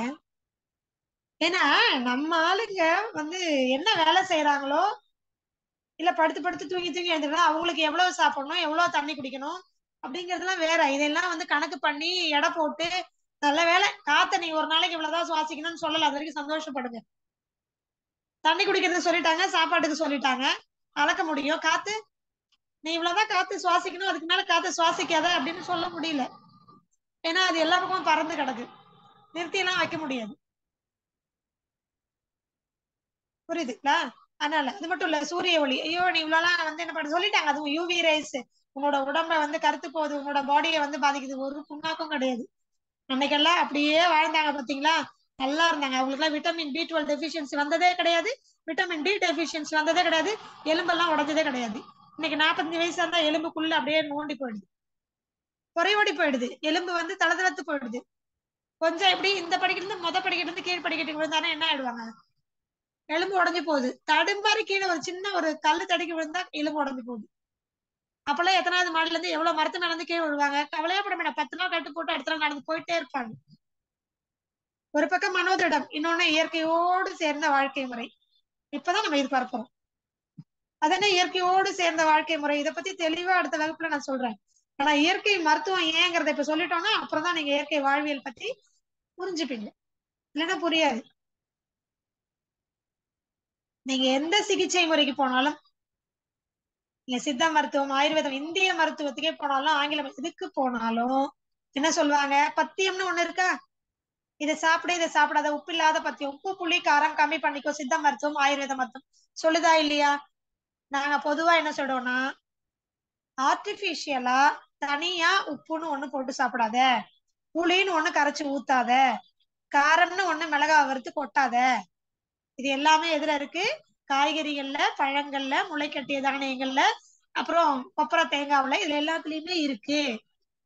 எது உன் நாக்கு கேக்குதோ அதை சாப்பிட்டேன்னா அது மருந்து அப்படின்னு சொல்றோம். இதுதானே அப்பவும் சொன்னாங்க. நாக்குக்கு பிடிச்சதை சாப்பிட்டா என்ன ஆயிடும், இது சிம்பிளா ஒண்ணு சொல்லுவாங்க, இது புரியும் நல்லா. உள்ளத்தாச்சி பொண்ணு என்ன கேக்குறாளோ அதை வாங்கி கொடுத்துரு, வயித்துல இருக்கிறவன் புள்ள குறை இல்லாம பிறக்கும். கேள்விப்பட்டிருக்கீங்களா? இது மொத்த இயற்கை மருத்துவத்தையும் இது புரிய வச்சிடும். இதுதான் இயற்கை மருத்துவம். இது பிரெக்னன்ட் லேடிஸ்க்கு மட்டும் கிடையாது, எல்லாருக்கும் இதான். எந்த சூழல்லையும் உங்க நாக்கு என்ன கேக்குதோ அந்த சுவை, பர்டிகுலர்லி நிறைய பிரெக்னன்ட், நிறைய பிரெக்னன்ட் லேடிஸே வச்சுப்போமே, ஒரு 6 மாசம் 7 மாசம் ஆகும்போது என்ன பண்ணுவாங்க, சாம்பலை சாப்பிட்டுருப்பாங்க, மண்ணை கொழிச்சு சாப்பிட்டுருப்பாங்க இல்லைங்களா, அப்புறம் சாக் பீஸ் சாப்பிட்டுருப்பாங்க. அப்பதான் திடீர்னு என்ன பண்ண சிக்கன் பிரியாணி வேணும்னு கேட்பாங்க இல்லையா, மசாலா கலந்த உணவு கேட்பாங்க, மாங்காய் சாப்பிடணும், புளிப்பு சாப்பிடணும்னு தோணும் அவங்களுக்கு. நிறைய பெண்களுங்க அன்னாச்சி பழத்தை நல்ல கிலோ கணக்குல வச்சு சாப்பிட்டவங்கள நான் பார்த்திருக்கேன். ஒண்ணுமே அவங்களோட டெலிவரி நல்லாவே நடக்கும். இதெல்லாம் இப்ப வந்த சிகிச்சை முறைகள் சொன்ன அபத்தமான பொய் இதெல்லாம். அன்னாச்சி பழம் சாப்பிடாத, பப்பாளி பழம் சாப்பிடாத, கரு களைஞ்சிரும். நாக்கு ஒண்ணு கேக்குதுன்னா அனாவசியமா கேக்குறது இல்ல, எனக்கு இது வேணும்னா அந்த அன்னாசி பழத்துல ஏதோ ஒரு சத்து பொருள் வயித்துல இருக்கக்கூடிய வளரக்கூடிய குழந்தைக்கு அந்த சத்து தேவை, அந்த உறுப்பு வளர்றதுக்கு தேவைன்னு அர்த்தம். இதை புரிஞ்சுக்காம இதை சாப்பிடாத அதை சாப்பிடாத. நம்ம சொல்லக்கூடியது என்ன அப்படின்னா, பாக்கெட்ல அடைச்ச ஆர்டிபிஷியலா ப்ரிசர்வ் பண்ண கெமிக்கல்ஸ், ஆர்டிபிஷியல் கலர்ஸ் இல்லையா, கம்ப்ளீட் டைரக்டா இருக்கக்கூடிய ரசாயன கலவைகள், இதுதான் சாப்பிடாது. மைதா சாப்பிடாத, வெள்ளை சக்கரை சாப்பிடாத, பிஸ்கட்டு, கடையில விற்கக்கூடிய பாக்கெட்ல அடைச்ச உணவுகள் இதெல்லாம் சாப்பிடாதீங்க. பிராய்லர் கோழி சாப்பிட வேண்டாம் சொல்றோமா இல்லையா? இதெல்லாம் வேற, இதெல்லாம் ஆர்டிபிஷியல், இதெல்லாம் உணவுப் பொருளே கிடையாது. இதெல்லாம் உருவாக்கக்கூடிய பொருள். நம்ம வீட்டுல செஞ்ச பொருட்களை எதை வேணா சாப்பிடலாம். நாக்கு என்ன சுவை கேக்குதோ அந்த சுவை இயற்கையா இருக்கக்கூடிய பொருள்ல எதுல இருக்கோ அதை சாப்பிட்டீங்கன்னா அது மருந்து. பீரியட்ஸ் டைம்ல நிறைய பெண்களுக்கு இந்த எக்ஸ்பீரியன்ஸ் இருக்கும். இந்த வகுப்புல அட்டன் பண்ணிட்டு இருக்கிற லேடிஸ் கொஞ்சம் யோசனை பண்ணி பாருங்க. மாதவிடாய் காலங்கள்ல நல்ல இனிப்பு சாப்பிடணும்னு தோணுதா, இனிப்பை பார்த்த உடனே சாப்பிடணும்னு தோணுதா இல்லையா? நம்ப மாட்டீங்கங்க. அது வெள்ளை சர்க்கரையா அல்லது கருப்பட்டியா நாட்டு சர்க்கரையாங்கிறத பத்திலாம் என்ன கிடையாது, அப்ப நமக்கு தோணாது. உடனே அள்ளி வச்சு நம்ம சாப்பிடுவோம். பாத்துருக்கீங்களா? பல மாதவிடாய், ஒரு சின்ன ஒரு எக்ஸாம்பிள். ஒரு 5-6 வருடங்களுக்கு முன்னாடி ராத்திரி 2 மணிக்கு ஒரு கணவர் எனக்கு போன் பண்றாரு. ஒரு பெண்ணினுடைய கணவர் போன், அம்மா அவங்களுக்கு ரொம்ப ஓவரா டேப்ப திறந்து விட்ட மாதிரி கட்டி கட்டியா ஓவர் ப்ளீடிங் போகுது. அந்த பொண்ணுக்கு வந்து ஏற்கனவே ஃபைப்ராய்டு. ஏற்கனவே நான் ஸ்கேன் ரிப்போர்ட் பார்த்தாச்சு, இதுதான் சிகிச்சைன்னு சொல்லியாச்சு. மாதவிடாய் சமயத்துல தான் இந்த கழிவுகள் வெளியேறும், பயந்துட்டாங்க. ரொம்ப கட்டி கட்டியா வெளியில ஜாஸ்தியா போயிட்டு இருக்குது. இப்ப எப்படி போயிட்டு இருக்குதுன்னா தண்ணி மாதிரி போயிட்டு இருக்குது ரத்தம். எங்களுக்கு ரொம்ப பயமா இருக்கு. ரொம்ப பயந்து பயந்து சோர்ந்து சோர்ந்து விழுந்து போறா. ஹீமோகுளோபின் ஏற்கனவே 7 தான் இருக்கு, என்ன பண்றதுன்னு தெரியல. காலையில தான் ஹாஸ்பிட்டலுக்கு கூட்டு போகணும். ஒரே வார்த்தை நான் கேட்டேன், மனைவிகிட்ட போனை கொடுத்து அவங்களுக்கு என்ன சுவை பிடிச்சிருக்குங்க, ஏன்னா அவ பேசுற மேடமே இல்ல, ஆனா சாயங்காலத்துல இருந்து என்ன கேட்டுட்டு இருக்கிறா, எனக்கு ஏதாவது ஸ்வீட் கொடுங்க, ஸ்வீட் சாப்பிடணும் போடுறது வெறி பிடிச்ச மாதிரி கேட்டுட்டு இருக்கா, கோவப்படுறா, டென்ஷன் ஆகுறா. என்ன ஏதாவது ஒண்ணு சாப்பிட கொடுக்க மாட்டீங்கன்னா நான் சாப்பிட்டா செத்து போயிடுறேன்னு சொல்லிடுறா, அந்த அளவுக்கு கேக்குறா அப்படின்னு சொன்னாங்க. ஏன் கொடுக்க வேண்டியதானே அப்படின்னு. என்ன பண்ண நீங்க சொல்றீங்க, இது அதிகம் பண்ணாதான், ஏற்கனவே ரத்தப்போக்கு போயிட்டு இருக்குது, இன்னும் கொஞ்சம் அதிகம் பண்ணாதான் அவருக்கு தெரிஞ்ச அறிவு அதுதான். நான் சொன்னேன், கேக்குறது யாரு, உங்க மனைவி. என்ன சூழ்நிலையில மயக்கம் போட்டு ட்ரிப்ஸ் ஏத்துற கண்டிஷன்ல இருக்கிறாங்க. அப்ப ஒருத்தர் இந்த சுவையை கேக்குறாங்கன்னா அது அவங்க கேட்கல, அவங்க நாக்கு தான் கேக்குது, முதல்ல அதை கொடுங்க அப்படின்னு. வீட்டுல வெறும் இல்லைங்க, வெள்ளம் தான் இருக்குது, உருண்டை வெள்ளம், பரவாயில்ல கொடுன்னு. யூ ஒன்ட் பிலீவ், அந்த பேஷண்ட், அந்த கேண்டிடேட், அந்த லேடி சாப்பிட்டு அரை மணி நேரம் கழிச்சு அவங்க கணவர் எனக்கு 3 மணிக்கு போன் பண்றாரு. அம்மா ஸ்டாப் ஆயிடுச்சுமா, நல்லபடியா அவங்க தூங்கிட்டு இருக்கிறாமா, சாப்பிட்டு 10 நிமிஷத்தை படுத்துட்டாங்க, தூங்கியாச்சு, அவங்களுக்கு ப்ளீடிங் ஸ்டாப் ஆயிடுச்சு, அவங்களே பாத்ரூம் போயிட்டு கழுவிட்டு சொல்லிருக்காங்க, நின்னு போயிடுச்சுன்னு. அரை மணி நேரம் ஆயிடுச்சுமா, அவ தூங்கிட்டா. எப்படி இருக்கு கேக்குறதுக்கு? இவ்வளவுதாங்க மருத்துவம். இதுக்கு பேர் தான் சுவை மருத்துவம். இல்ல இப்படி எல்லாம் பேர் வைக்கணும். பூ வச்சு பொட்டு வச்சு அலங்காரம் பண்ணி அப்படிலாம் பண்ணதுல பொண்ணு நம்புவோம், அந்த மாதிரிதான் பேர் வச்சு, அதுக்கு ஒரு இங்கிலீஷ்ல புரியாத ஒரு பேர் வச்சு அப்படிலாம் வைக்கும் போதுதான் நம்ம நம்புறோம். நாங்க 20 வருடங்களாக இதையே தான் நாங்க அனுபவிச்சுட்டு இருக்கோம். இது இன்னொரு உதாரணம். சரி, இவங்கதான் பெரியவங்க. ஒரு குழந்தை, 7 வயசு குழந்தை என்கிட்ட உதட்டுல வெள்ளையா, உங்களுக்கே தெரியும் லியூகோடெர்மா இல்ல, பெரும்பாலும் பாத்தீங்கன்னா இந்த மாதிரி உதடுல தான் முதல்ல ஆரம்பிக்கும், முட்டி எல்லாம் ஆரம்பிக்கும். ஒரு குழந்தைக்கு 7 வயசு குழந்தை, ஸ்கூலுக்கு போற குழந்தைக்கு இங்க வந்தாங்க. நான் குழந்தை கேட்டேன், தங்க உனக்கு என்ன பிடிக்கும் அப்படின்னு சும்மா கேட்டேன். எனக்கு அப்படியே அம்மாவை பார்த்துட்டே அப்படின்னு சொல்லிட்டு, ஸ்வீட்னா ரொம்ப பிடிக்கும் அத்தை, அப்படி சைலண்டா எனக்கு ஸ்வீட்னா ரொம்ப பிடிக்கும். பெரும்பாலும் குழந்தைங்களுக்கு ஸ்வீட் ரொம்ப பிடிக்கும். அதனால நம்மளுடைய அறிவு, 6ஆம் அறிவு நமக்கு சொல்லுது. உடனே நம்ம தான் அம்மா வச்ச இப்படியேதான் சாக்லேட் பிஸ்கட் ரொம்ப சாப்பிடுறா. சரி, எப்போவாது நீங்க கருப்பட்டி நாட்டு சக்கரை ஏதாவது கொடுத்துருக்கீங்களா குழந்தைக்கு? உடனே அந்த குழந்தை, அத்தை அதை கூட கேட்டு பாத்துறாத்த, அம்மா தரவே மாட்டேங்கிறாங்க, வயித்துல பூச்சி வரும். யார் சொன்னா கருப்பட்டியும் நாட்டு சக்கரை எல்லாம் கொடுத்தா வயித்துல பூச்சி வரும்னு? வெள்ளை சக்கரையும் சாக்லேட்டும் பிஸ்கட் கொடுத்தாதான் பூச்சி வரும். எங்க குழந்தைக்கு எடுத்துன்னு நடத்துங்கன்னு வீட்டுல இருந்து நான் எடுத்துன்னு குழந்தைக்கு சாப்பிடறதுக்கு கொடுத்தேன். அந்த குழந்தை என்ன பண்ணிருக்குன்னா, அதிகபட்சம் எங்கிட்ட ஞாயிற்றுக்கிழமை வந்தாங்க, அடுத்த சனிக்கிழமை கூப்பிட்டுட்டு வராங்க, முதல்ல அந்த மார்க்கே இல்லைங்க. நம்ப முடியுதா உங்களுக்கு? பெருசா நம்ம இங்கிலீஷ் அப்படியே படிக்கிறோம்ல, இன்னைக்கும் கூகுள் சர்ச்ல போய் பாருங்க, பாப்போம், நம்ம அதெல்லாம் பண்ணுவோம். போயிட்டு லியூகோடெர்மா அது எப்படி வந்துச்சு, ஜெனட்டிக்கலா வந்துச்சா, எந்த குரோமோசோம், எந்த அம்மாவின் வழியா வந்தது, எந்த பாட்டியின் வழியா வந்தது, இதுக்கு என்ன மெடிசன், இது கியூர் ஆகுமா, லைஃப் டைம் மெடிசன், இதுக்கு ட்ரீட்மெண்ட்டே கிடையாது. அப்படித்தானே பாத்திருக்கீங்க? என் வைத்தியத்துல 5 நாட்கள்ல வெறும் வெள்ளம், கருப்பட்டி, நாட்டு சக்கரை சாப்பிட்டே லியூகோடெர்மா குணமாயிடுச்சு. இதுதாங்க இயற்கை வாழ்வியல், இதுதாங்க இயற்கை மருத்துவம். இவ்வளவுதான். இதுக்கு என்ன பெரிய நாலேஜ் வேணும் உங்களுக்கு? நான் இதுதான் ஒரே வார்த்தையில நான் கடைசியா சொல்லி முடிச்சுக்கிறேன். ஊர்ல இருக்கிறவங்க சொல்றதெல்லாம் கேட்போம். நமக்கு ஒரு உடம்புக்கு பிரச்சனைன்னு நம்ம ஒரு லிங்க் பண்ணிட்டோம்னு வைங்களேன், இந்த வீட்ல இருந்து அந்த வீட்ல இருந்து, அந்த போன்ல இருந்து, அந்த ஊர்ல இருந்து, இந்த போன்ல இருந்து, இன்ஸ்டாகிராம், பேஸ்புக், எல்லாத்துல இருந்தும் அட்வைஸ் பண்ண ஆரம்பிச்சிருவாங்க. நீ அப்படி பாத்துக்கோ, உடம்பு இப்படி பாத்துக்கோ, அதை பண்ணாத, இதை பண்ணாத, இதெல்லாம் கேட்போம். ஆனா நம்ம உடம்பு ஒண்ணு சொல்லுங்க, நல்லா படுத்து ஓய்வெடு, நீ கொடுக்குற சாப்பாடு எனக்கு ஒத்து வரல, எனக்கு வாந்தி வருது, கொமட்டுது, நெஞ்சு கரிக்குது, இதை கொடுக்காத, இந்த நேரத்துல நீ இதை சாப்பிடாத, கால நேரத்துல எனக்கு நல்லா கதகதப்பா ஏதாவது கொடு, ராத்திரியில நல்லா எனக்கு நல்லா செரிமானம் ஆகுற மாதிரி சூடா ஏதாவது கொடு, கொஞ்சம் நேரத்துல சாப்பிடு, இதெல்லாம் உடம்பு சொல்லுங்க. நம்ம அதெல்லாம் மட்டும் கேட்க மாட்டோம். நம்ம உடம்பு என்ன சொல்லுதோ, நம்ம மனசு என்ன சொல்லுதோ, நம்ம புத்தி என்ன சொல்லுதோ, நமக்கு ஒரு ஞானம் இருக்கு, திரையாற்றல் கொடுத்தது, டைரக்டா பிரபஞ்சத்திலிருந்து விடை கிடைக்கும். எல்லா பிரச்சனைக்கும் சும்மா வாயை மூடிட்டு உட்காந்துருந்தீங்கன்னா எங்க இருந்து விடை கிடைக்கும்? பிரபஞ்சத்துல கொட்டி கிடக்குங்க நம்ம பிரச்சனைக்கு தீர்வு. நமக்கு என்ன வேணும்னு நம்ம உடம்பு சொல்றதை காட்டிலும், ஒருவேளை என் உடம்பு சொல்றது நானா நினைச்சுக்கிறேன் போல இருக்குன்னு உங்களை நீங்க குத்தமா நினைச்சாலும் சரி, கொஞ்சம் கண்ணை மூடி அமைதியா உட்கார்ந்து ஆழ் மனதுல கொஞ்ச நேரத்துக்கு அமைதியா அப்பப்போ வாயை மூடி மௌன விரதம் இருந்து பாருங்க. பதில் எங்க இருந்து தெரியுமா கிடைக்கும்? அங்க இருந்து கிடைக்கும். யார் மூலமா வந்துரும். ஆட்டோமேட்டிக்கா நமக்குள்ள ஒரு உள்ளுணர்வு தோணும், அந்த சுவை வேணும், இப்படி ஓய்வு எடுக்கணும், இது கொடுக்க கூடாது, இதை இப்ப செய்யணும், அதை அப்ப செய்யணும் அப்படின்னு நமக்கு இந்த ஞானம் இருக்கு இல்லையா, பிரபஞ்ச அறிவு இருக்கு பாத்தீங்கன்னா, நமக்குள்ள வந்துரும். நம்ம அதை கேட்டா போதும், அதை தவிர மத்ததெல்லாம் கேட்போம். இனிமேலாவது என்ன பண்ணுங்க, உங்க நாக்கு என்ன சுவை கேக்குது, உடனே பல குழந்தைங்க கேக்குற விஷயம், எனக்கு இப்ப ஐஸ்கிரீம் கேக்குது என் நாக்கு, நான் சாப்பிட்டுமா? நிறைய குழந்தைங்க வகுப்பு அட்டன் பண்ணிட்டு இருக்கும்போது நிறைய குழந்தைங்க கேட்பாங்க, என் பையன் முதற்கொண்டு திடீர்னு நடுவுல என்ன பண்ணுவான் அப்படின்னு கேட்டீங்கன்னா, நீங்க தானே சொல்றீங்க நாக்குக்கு என்ன பிடிச்சிருக்கோ அது சாப்பிடணும்னு, எனக்கு இப்ப ஐஸ்கிரீம் சாப்பிடணும் போல இருக்கு. இந்த பையன் சொல்லுவான். ஆனா இதெல்லாம் என்ன கிடையாது, இயற்கை கிடையாது. ஒரு குறிப்பிட்ட வயசு வரும்போது நம்ம என்ன சொல்லணும், வேண்ட தங்கம், அது இயற்கைக்கு மாறானது, இதை இப்படிதான் செய்யறாங்க, இது சூடுதானே தவிர குளிர்ச்சி கிடையாது, சோ பாக்குறதெல்லாம் மின்னுவதெல்லாம் பொண்ணல்ல அப்படின்னு அந்த குழந்தைங்களுக்கு புரியுற மாதிரி எடுத்து சொல்லி புரிய வைக்கணும். என் நாக்கு பிரியாணி கேக்குது, ஓகே பிரியாணி சாப்பிடலாம், தப்பு கிடையாது. பட்டை, கிராம்பு, ஏலக்காய், சோம்பு எல்லாம் கொஞ்சம் கம்மி பண்ணி மிதமா வச்சு செஞ்சு சாப்பிடலாம், தப்பு கிடையாது. நிறைய பேருக்கு பார்த்திருக்கேன், நல்லா ஒரு 102 டிகிரி ஃபீவர்மா. என் வீட்லயே நிறைய நடந்திருக்கு. என் பையனுக்கு 12 மணி நேரமா 120க்கு மேல இருக்கும், எனக்கு தெரியாது.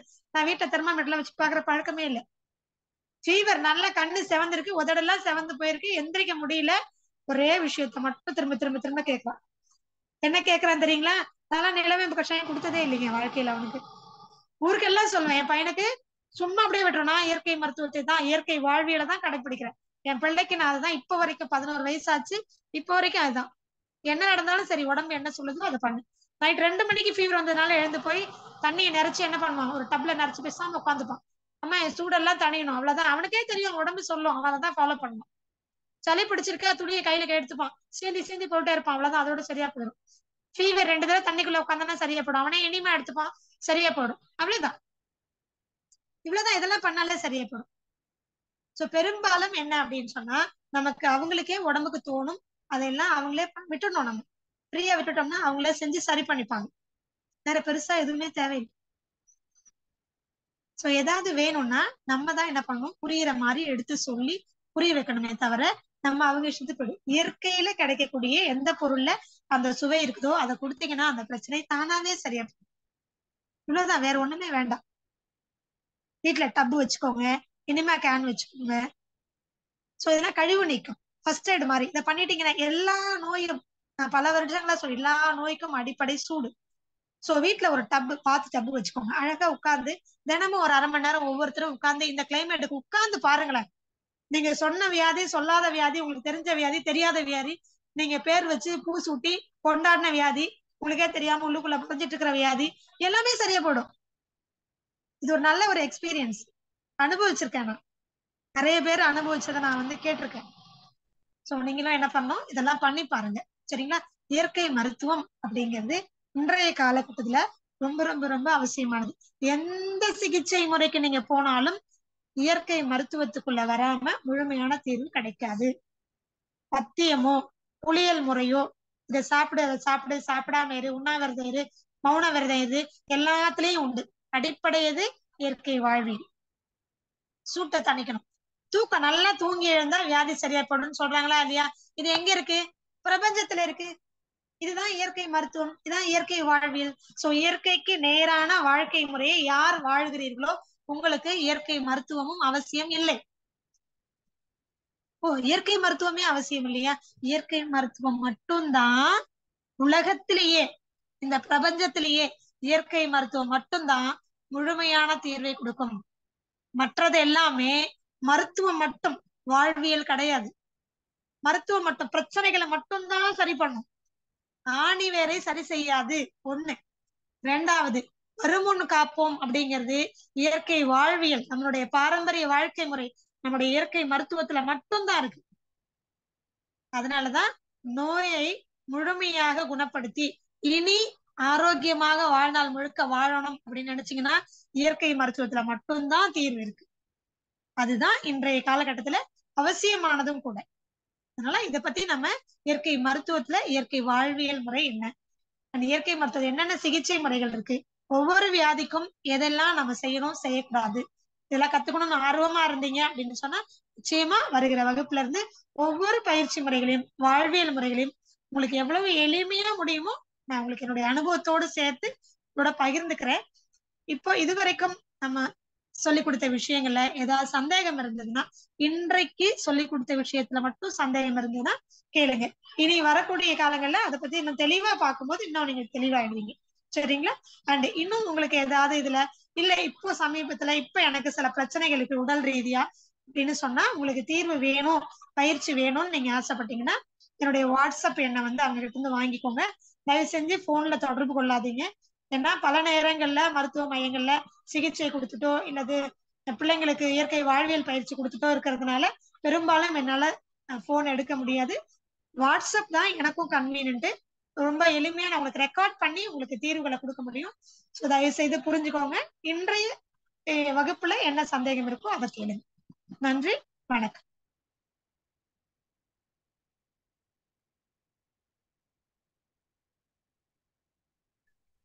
பாரதி அம்மா. வாழ்க வளமுடன்மா. வாழ்க வையகம், வாழ்க வையகம், வாழ்க வளமுடன்.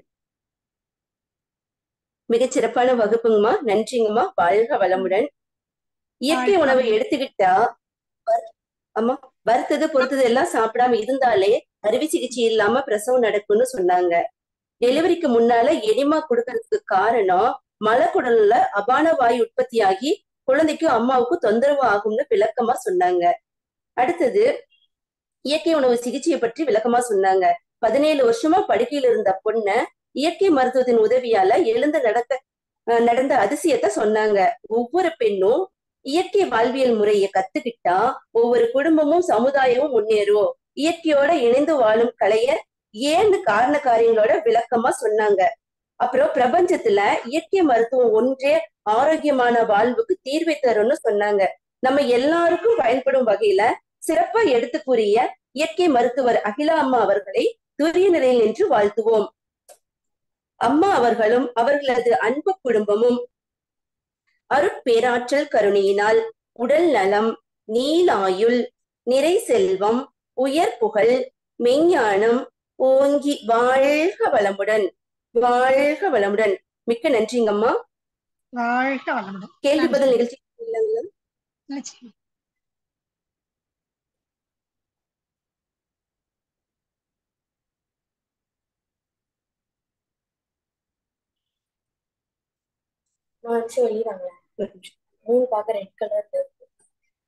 கிருஷ்ணம்மா உங்களுக்கு அட்மிட் கொடுத்திருக்கங்கம்மா. வாழ்க வளமுடன். வாழ்க வளமுடன். வாழ்க வளமுடன்.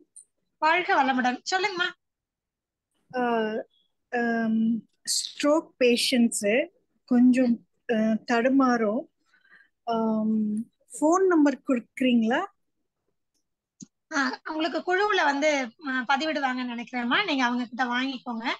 நீங்க ஃபோன் நம்பர் வாங்கிட்டு இப்ப நான் சாட் பாக்ஸ்ல போடுறேன்மா. சாட் பாக்ஸ்ல போடுறேன். Thank you.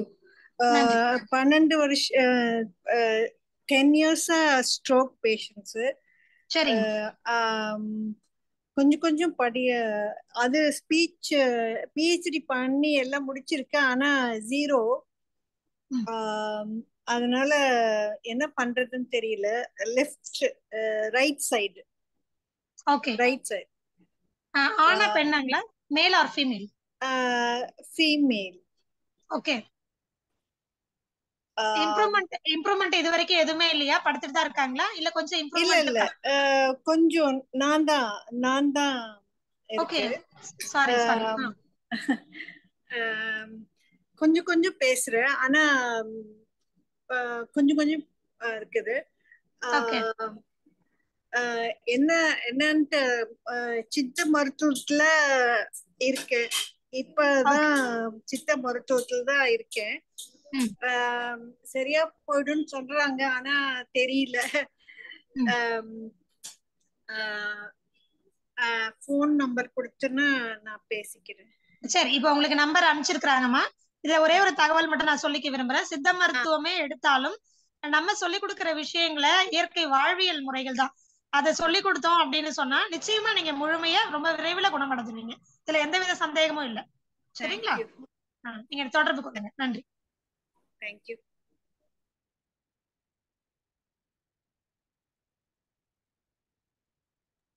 நன்றிங்கம்மா. பிரகதாம்பாள் அம்மா உங்களுக்கு அட்மிட் தந்திருக்குங்கம்மா. வாழ்க வளமுடன். வணக்கம். வாழ்க வளமுடன். வாழ்க வளமுடன். சொல்லுங்க அம்மா. எனக்கு மாசம் கன்சீவா இருக்கேம்மா. அம்மா எனக்கு கொஞ்சம் சத்தமா பேசுங்க. அம்மா நான் 6 மாசம் கன்சீவா இருக்கேன். எனக்கு ரெட்டை குழந்தை இருக்குன்னு சொல்லியிருக்காங்க. கேக்குதுங்களாங்கம்மா? அம்மா அம்மா கேக்குதுங்களாம்மா? வணக்கம், உங்களோட வாய்ஸ் எனக்கு கிளியரா கேட்கலைங்கம்மா. கொஞ்சம் செக் பண்ணுங்க. இப்ப கேக்குதுங்களாங்கம்மா? அம்மா நெட் இருக்கிற இடத்துக்கு வாங்க பாரதி அம்மா, அடுத்தவங்களுக்கு போங்க, அப்புறம் உங்க திருப்பி ஹேண்ட் ரைஸ் பண்ணுவாங்க. வெளியே போயிட்டு கேட்கும்.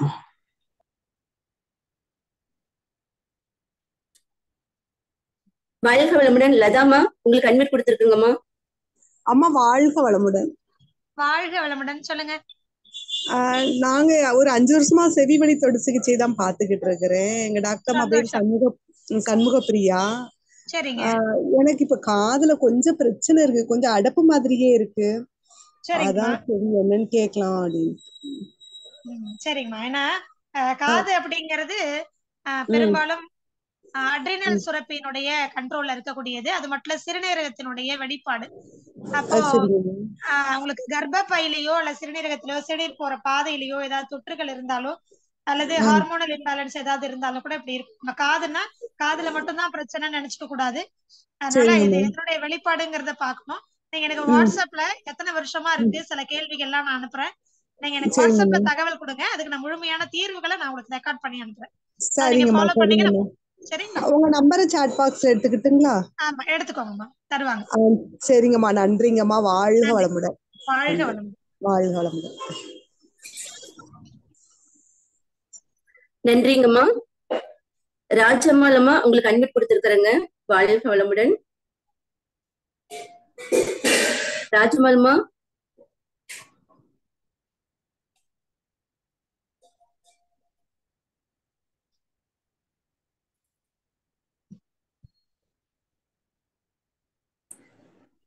கோமதிமா உங்களுக்கு அட்மிட் கொடுத்துருக்குறேங்கம்மா. வாழ்க வளமுடன். ராஜம்மாள்மா பேசுங்க. வாழ்க வளமுடன்மா. வாழ்க வளமுடன், சொல்லுங்க. என் பேர் ராஜம்மாள் மேடம். சொல்லுங்கம்மா. எனக்கு வயசு 70 ஆகுது மேடம். ஒரு வலது கை வந்து ஒரு வலி இருந்துட்டே இருக்குது மேடம், தோள்பட்டையில. சரிங்கம்மா. அதுக்கு என்ன வகையான உணவுகள் சாப்பிடலாம்? நான் எந்த மருந்தெல்லாம் எடுத்துக்கிறதே இல்லைங்க. சரிம்மா, நீங்க என்ன வேலை பண்ணிட்டு இருந்தீங்க? ஏதாவது டெய்லரிங் வேலை அதிகமா பண்ணிட்டு இருந்தீங்களா? அதெல்லாம் ஒண்ணும் இல்ல மேடம், சும்மா இந்த நம்ம வீட்டு வேலைதான். விவசாய தோட்டத்தில் இருக்கிறவங்க வீட்டு வேலை தான். சரிங்கம்மா சரிங்க. பாத்திரம் கழுவுறது இந்த மாதிரி வேலைங்க தான். சரி. இல்ல வலது கை எவ்வளவு நாளா வலி இருக்கு? ஒரு 6 மாசமா இருக்குதுங்கம்மா. 6 மாசமா இருக்குங்களா? ஆமாங்க. எப்போது பிபி செக் பண்ணிருக்கீங்களா? அதெல்லாம் எனக்கு ஒண்ணும் இல்ல மேடம். நான் எல்லா எக்ஸசைஸ் பண்ணுவேன், வாழ் வளமுடன் எக்ஸசைஸ். சரிங்கம்மா. அதெல்லாம் எனக்கு எதுவுமே இல்லை, சுகர் எதுவுமே இல்லைங்க மேடம். சரி, ஒண்ணும் இல்ல. இப்போ அளவுக்கு அதிகமான ஸ்ட்ரெயின் புதுசா வேலைகள் கொடுத்திருந்தீங்க அப்படின்னா அதனால தோள்பட்டை வலி இருக்கலாம், கை வலி இருக்கும். பெரும்பாலும் ஏன் நம்ம வலது கை வலிச்சுது அப்படின்னு சொன்னாலே நம்ம என்ன சொன்னா, கழுத்து எலும்புல மூளைக்கு போற ரத்த ஓட்டம் இங்க ஒரு பெரிய நரம்பு இருக்கு. சரிங்களா? அந்த நரம்புல ரத்த ஓட்டம் சரியா போல, கம்ப்ரஸ் ஆகுது அப்படின்னா அப்போ என்ன ஆகும்னா வலது கை தான் உங்களுக்கு வலிக்கும். புரியுதுங்களா? சோ வேலை அதிகமா செய்யறதுனால வலி இருந்தா தானாவே கொஞ்ச நாள்ல சரியா போகும். இது ஒரு வேளை மூளைக்கு போற ரத்த ஓட்டம் பாதிச்சதுன்னா வலது கை பக்கமா தான் உங்களுக்கு வலி இருக்கும். அதனாலதான் கேட்டேன், பிபி எப்போவாது செக் பண்ணிருக்கீங்களா, இந்த வலி வந்ததுக்கு அப்புறம் செக் பண்ணிருக்கீங்களான்னு கேட்டேன். அதுவா இருந்தது அப்படின்னு இல்லைங்கம்மா, செக் பண்ணலைங்க. செக் பண்ணல. சரி, சாதாரணமாவே நீங்க நல்லெண்ணெய சூடு பண்ணி கை முழுக்க தடவிக்கிட்டு நீங்க சுடுதண்ணி கல்லுப்பு ஏதாவது ஒண்ணு நீங்க வந்து ஒத்தடம் கொடுத்தீங்க அப்படின்னா சரியா போகும். அப்படி சரியா போகலைன்னா எனக்கு நீங்க வாட்ஸ்அப்ல மெசேஜ் கொடுங்க. நான் சில உணவு முறைகள் சொல்றேன். காய்கறிகள் அதெல்லாம் சாப்பிட்டீங்கன்னா ஒரு 15 நாள் சாப்பிட்டீங்கன்னா சரியா போகும். புரியுதுங்களா? சரிங்க. நன்றி. நன்றிங்கம்மா. கோமதி அம்மா உங்களுக்கு அட்மிட் கொடுத்துருக்குறேங்க. அம்மா வாழ்க வளமுடன்மா. வாழ்க வளமுடன், சொல்லுங்க. இந்த புனிதமான நல்ல தினத்துல உங்களோட உரை கேட்டதுக்கு இந்த இயற்கைக்கும் இறைவனுக்கும் நான் நன்றி சொல்லிக்கிறேன். மிக அற்புதமான உரைங்கம்மா, நல்ல பயனுள்ளதாகவும் எங்களுக்கு இருந்தது. இதுல ஒரு டவுட் என்னங்கன்னா, எங்க சித்திக்கு வந்து இப்போ நீங்க சொன்னீங்களா மூலம் சொன்னீங்களேங்க, அந்த மூலம் சார்ந்த ஒரு இது அவங்களுக்கு இப்ப வந்திருக்குது. நேத்து கூட எனக்கு கால் பண்ணி பேசினாங்க. என்னால மோஷன் போக முடியல, தூங்க முடியல, ரொம்ப எரிச்சலா இருக்குது, வெடிச்சிருக்குது பாலம் பாலமா. நான் டாக்டர்கிட்ட கூட போனேன், ஆனா மருந்து கொடுத்தாரு, அது ஏன்னே கேட்கல எனக்கு. ஆனா துத்தி இலை பொறிச்சு நான் மோர்ல அடிச்சு கொஞ்சம் குடிச்சிட்டு இருக்கிறதுனால கொஞ்சம் பரவாயில்ல. ஆனா மோஷன் போனா மட்டும் எனக்கு மறுபடியும் வலிக்குது அப்படின்னாங்க. அவங்களுக்கு இப்ப ரீசனா பாத்தீங்கன்னா 1 மாசத்துக்கு முன்னாடி ஆன்ஜியோ பண்ணாங்க. அவங்க ரத்த குழாய் அடைப்பு இருக்குது அப்படின்னு சொல்லி ஆன்ஜியோ பண்ணாங்க. அந்த மெடிசன் எடுக்கும் போதே இந்த மாதிரி எனக்கு வந்திருக்குது, இது வரைக்கும் அந்த மாதிரி அப்படின்னு சொல்லி சொன்னாங்கம்மா. அப்ப அந்த மாதிரி இவங்க இந்த சூழ்நிலையில இருக்கும்போது அவங்களுக்கு என்ன நம்ம தீர்வு கொடுக்கலாங்க? அம்மா முதல்ல வந்து அவங்க உணவு முறைகளை சரி பண்ணணும். நம்ம ஏற்கனவே சொன்ன மாதிரி சூட்டை ஏற்படுத்தக்கூடிய மிளகாய், புளி, இதெல்லாம் மசாலா உணவுகளை தவிர்க்க வேண்டியிருக்கும்.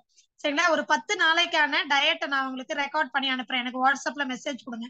கரெக்டா அதை ஃபாலோ பண்ண சொல்லுங்க. 10 நாள் சரியா போயிடும். சரிங்களா? திரும்ப வராம இருக்கிறதுக்கும் நான் என்ன பண்ணணுங்கிறதையும் நான் சொல்லி அனுப்புறேன். அதை நீங்க ஃபாலோ பண்ணீங்கன்னா போதுமா? சரிங்களா?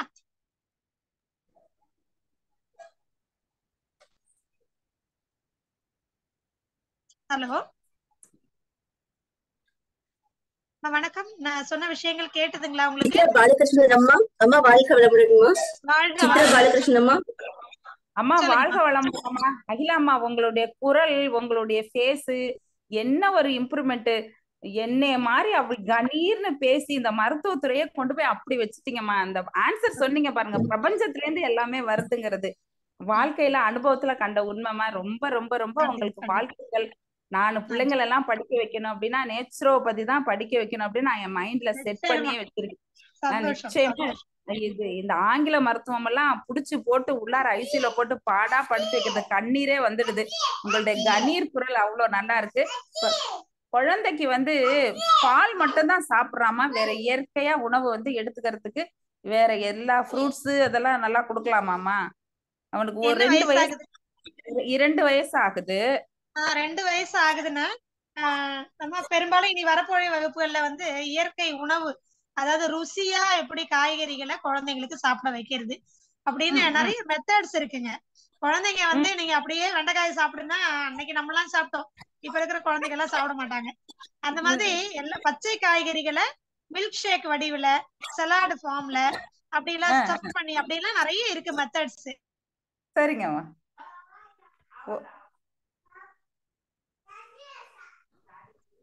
அந்த மாதிரி நீங்க குழந்தை சுவை வாழ்க வளமுடன்.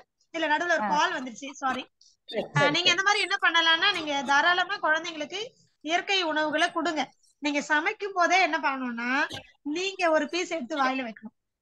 நான் எப்பவுமே சொல்லுவேன், எப்பவுமே என்ன சொல்லுவேன்னா, ஒரு 4 நாளைக்காவது நீங்க என்ன பண்ணணும்னா, குழந்தைங்க பாக்குற மாதிரி நம்ம சாப்பிடுறதுதான் குழந்தைங்க சாப்பிடுவாங்க. நீங்க உட்காந்துட்டு வறுத்ததையும் பொரிச்சதையும் வேக வச்சதையும் சாப்பிட்டீங்கன்னா குழந்தைங்களும் அதுதான் சாப்பிடுற பொருள் போல இருக்கு, இது சமைச்சுதான் சாப்பிடணும் போல இருக்குன்னு முடிவு பண்ணிடுவாங்க. குடும்பத்துல எல்லாருமே என்ன பண்ணா, காலை உணவு வாங்க எல்லாரும் பழங்கள் சாப்பிடலாம் அப்படின்னு என்ன பண்ணணும், நல்லா அரைமுடி தேங்காவை சுரண்டி வச்சுக்கணும். நல்லா வாழைப்பழம், காய்கறிகள் என்னென்ன பச்சை காய்கறி முடியுமோ அது எல்லாத்தையும் நல்லா வட்டல் ஃபுல்லா வச்சுட்டு அழகா அடுக்கி ஷோ பண்ணி குழந்தைங்கள்ட்ட நீங்க ஒரு வாய் சாப்பிடுங்க, 4 பேர் சாப்பிட்டீங்கன்னா 5ஆவது அந்த குழந்தை 4 நாளைக்கு சாப்பிட ஆரம்பிச்சு. அவ்வளவுதான். குழந்தைங்களை பொறுத்த வரைக்கும் சொல்லி கொடுக்காதீங்க, நீங்க வாழற வாழ்க்கையை தான் குழந்தைங்க பார்த்துதான் வாழ்வாங்க. சோ பார்க்கும்படியா நீங்க வாழணுங்கிறது தான் முக்கியம். அவ்வளவுதான். நிச்சயமா நிச்சயமா. உங்களோட ஸ்பீச், உங்களுடைய கணீர் குரல், உங்களுடைய அந்த மோட்டிவேஷன் அதெல்லாம் எப்போதும் நான் அப்படிதான் சொல்லி ஃபாலோ பண்ணுவேன். இப்ப நம்ம குழந்தை அப்படின்னா நம்ம வந்து இது பண்ணலாம். பேர குழந்தை அப்படிங்கும் போது அவங்களோட அம்மா அப்பா அவங்கள கொஞ்சம் அட்ஜஸ்ட் பண்ணிட்டு போக வேண்டியதா இருக்கு. நானும் மோஸ்ட் ஆஃப் த டைம் காய்கறி வெட்டும் போதே தின்னுட்டே இருப்பேன். வீட்டுல இருக்க நம்ம எல்லாம் மாடு மாதிரி எல்லாத்தையும் பச்சையாவே திங்கிற அப்படின்னு எனக்கு கிண்டல் பண்ணுவாங்க. அதுதான் நல்லது அப்படின்னு நான் சொல்லி, அது இயற்கையா நமக்கு விட்டமின்ஸ் கொடுக்கும் அப்படின்னுட்டு உங்களுடைய இந்த மருத்துவம் உலகம் பூரா பரவி எல்லா மக்களுக்கும் பயன்படட்டும். நீங்களும் உங்கள் அன்பு குடும்பமும் வாழ்க வளமுடன், வாழ்க வளமுடன். மனத்தோட வாழ்த்துறேம்மா உங்களை. வாழ்க வளமுடன். மகிழ்ச்சி மகிழ்ச்சி மகிழ்ச்சி. நன்றிங்கம்மா. நன்றிங்கம்மா. ஆர்பி லதாமா உங்களுக்கு அட்மிட் கொடுத்துருக்குறேங்கம்மா. வாழ்க வளமுடன். வாழ்க வளமுடன். வாழ்க வளமுடன் சொல்லுங்க. ஆமா இந்த இப்ப வந்து நிறைய பேர் வந்து என்னன்னா டக்குனு அந்த இமீடியட்லி ட்ரீட்மெண்ட் தானே, தலைவலினா டக்குன்னு ஏதாவது மருந்து போட பாக்குறாங்க. அதே போல இப்ப ஒரு கிழமைக்கு முதல்ல நம்ம ஆபீஸ்ல வேலை செஞ்ச ஒருத்தருக்கு வந்து இந்த நெஞ்சு வருத்தம் வந்துட்டு, நெஞ்சு வருத்தம் வந்தோடனே டக்குன்னு ஆஸ்பத்திரி போனாங்க, ப்ரெஷர் செக் பண்ணாங்க, உடனே ஸ்டென்த் போடணும்னு சொல்லி செஞ்சு முடிச்சிட்டாங்க அந்த ஒரு நாள்லயே. இந்த அப்படி இமீடியட்லி தான் எல்லாம் எதிர்பார்க்கறாங்க. இப்ப எங்களோட வீட்டுலனாலும் இந்த சின்னவங்க எல்லாம் டக்குனு அவங்க மருந்து எடுத்தா தான் குணமாகுன்ற இதுலதான் இப்ப இருக்காங்க எல்லாரும். இயற்கை மருத்துவமா ஏதோ செஞ்சு பார்ப்போம் அப்படியெல்லாம் இல்ல. அப்ப அந்த இமீடியட்லி என்ன கொடுக்கக்கூடிய மாதிரி என்னமா செய்யலாம் உங்களுக்கு? இல்லம்மா, இயற்கை மருத்துவத்திலையும் அந்த மாதிரி ரொம்ப இன்ஸ்டன்டா நம்ம ரிலீஃப் கொடுக்கற மாதிரி, இப்ப அதுக்கு பேர் என்னது, ரிலீஃப் தான், கியூர் கிடையாது, புரியுதுங்களா? ஆனா இன்னைக்கு இருக்கக்கூடிய சிச்சுவேஷன்ல அந்த இமீடியட் ரிலீஃப் அவங்களுக்கு வந்து நம்பிக்கையை கொடுக்குங்கிறதுனால இயற்கை மருத்துவத்துல நிறைய இருக்கு. இன்ஸ்டன்டா உடனே அவங்க அந்த பிரச்சனையில இருந்து வந்ததுக்கு அப்புறமா நம்ம என்ன சொல்றோம்னா வாழ்வியல் முறையை சொல்லி கொடுத்து இனி இந்த தொந்தரவு வராம இருக்கிறதுக்கு என்ன பண்ணணும், இப்ப வந்த பிரச்சனைக்கு என்ன காரணங்கிறத தெளிவா நாங்க விளக்கி பயிற்சியே கொடுத்துடுறோம். சோ ஒரு முறை நாங்க எங்கிட்ட வந்த பேஷண்ட்ஸா நோயாளிகளை அதுக்கப்புறம் அவங்க ஒரு உறவினரா தான் வருவாங்களே தவிர அவங்க ஒரு ஃப்ரெண்ட்லியா தான் வருவாங்க. திரும்ப நாங்க பேஷண்டாவே அவங்க பார்க்க மாட்டோம், மொத்தத்தையும் சொல்லி கொடுத்துருவோம். இதுதான் எங்களுடைய கடமையை நாங்க பண்ணிட்டு இருக்கோம். அதனால இன்ஸ்டன்ட் ட்ரீட்மெண்ட் தான் நிறைய இருக்கு இயற்கை மருத்துவத்துல. அதை கத்துக்கிட்டீங்கன்னா போதுமானது. நிறைய இருக்கு, ரொம்ப சிம்பிளான வைத்தியம் அது. இன்னும் சொல்லணும்னா உங்களுக்கு ஆங்கில மருத்துவத்தோட இன்னும் சேஃபா இன்ஸ்டன்டா ரிலீஃப் கொடுக்கக்கூடியது நிறைய இயற்கை மருத்துவத்துல இருக்கு. இனி வரப்போற காலங்கள்ல அது எல்லாமே சொல்லி கொடுக்குறேன், ஃபாலோ பண்ணுங்க. சரி, அந்த மகளுக்கு வந்து மூஞ்சில பிம்பிள்ஸ் மாதிரி நிறைய இருக்கு. அவங்களுக்கு இன்னும் 17 years தான். கேக்குதாமா? கேக்குதுமா, சொல்லுங்க. அப்ப நிறைய பிம்பிள்ஸ் மாதிரி இருக்கா, அதுக்கு என்னமா செய்யலாம்? கர்ப்பப்பையில குப்பை இருக்குன்னு அர்த்தம். அவங்களுக்கு என்ன வயசு ஆகுது? 17. அப்ப சரியா பீரியட்ஸ் போறது இல்லைன்னு அர்த்தம். ஹீட் அதிகமா அக்குமுலேட் ஆயிருக்குன்னு அர்த்தம். அந்த ஹீட் ஓவர் ஆகி அந்த கழிவுகள் என்ன ஆகுது அப்படின்னு சொன்னா ஹார்மோன்ஸ் இம்பேலன்ஸ் பண்ணுது. அதனால தோலுக்கு அடியில இருந்து உங்களுக்கு கழிவுகளை வெளியேற்றுது, அவ்வளவுதான். சோ பீரியட்ஸை சரி பண்ணா எண்ணெய் தேய்ச்சி குளிக்கணும். பேட் யூஸ் பண்றாங்கன்னா துணியை மாத்த சொல்லுங்க. நல்ல சத்தான உணவுகள், சுண்ணாம்பு சத்து, வைட்டமின் டி சத்து உள்ள உணவுகளை சாப்பிட சொல்லுங்க. நல்ல காய்கறிகள், பழங்கள் சாப்பிட சொல்லுங்க. அந்த பர்கரு, பீஸா, சாண்ட்விட்ஜ் அப்படின்னு வெளியில பப்ஸ் எல்லாம் சாப்பிடுறத நிறுத்திட்டு கொஞ்சம் வீட்டுல செஞ்ச சாப்பாடு சாப்பிட சொல்லுங்க, அவ்வளவுதான். சரிம்மா, தேங்க்ஸ் அம்மா. வாழ்க வளமுடன். வாழ்க வளமுடன். நன்றிங்கம்மா. கேலக்ஸி 2011 அம்மா உங்களுக்கு அன்மியூட் கொடுத்துருக்குறேங்க.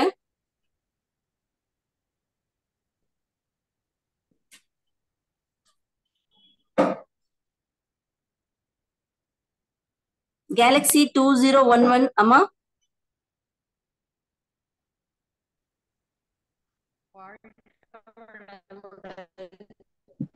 அம்மா கொஞ்சம் சத்தமா பேசுங்கம்மா. வாழ்க வளமுடன். அம்மா உங்க லைன் டிஸ்டர்ப் ஆகுது. சூழியில போட்டுட்டு கேக்குதுங்களா? கேக்குதா? கேக்குதுமா, சொல்லுங்க. இப்போ கேக்குதுமா, சொல்லுங்க சொல்லுங்க, கேக்குது. ஹலோ அம்மா கேக்குதுமா, நான் பேசுறது கேக்குதா உங்களுக்கு? சொல்லுங்கம்மா. என்னுடைய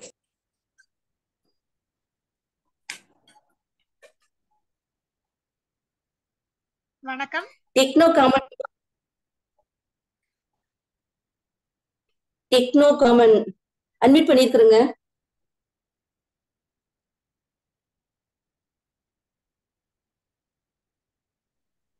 வாழ்க வளமுடன். வாழ்க வளமுடன், சொல்லுங்க.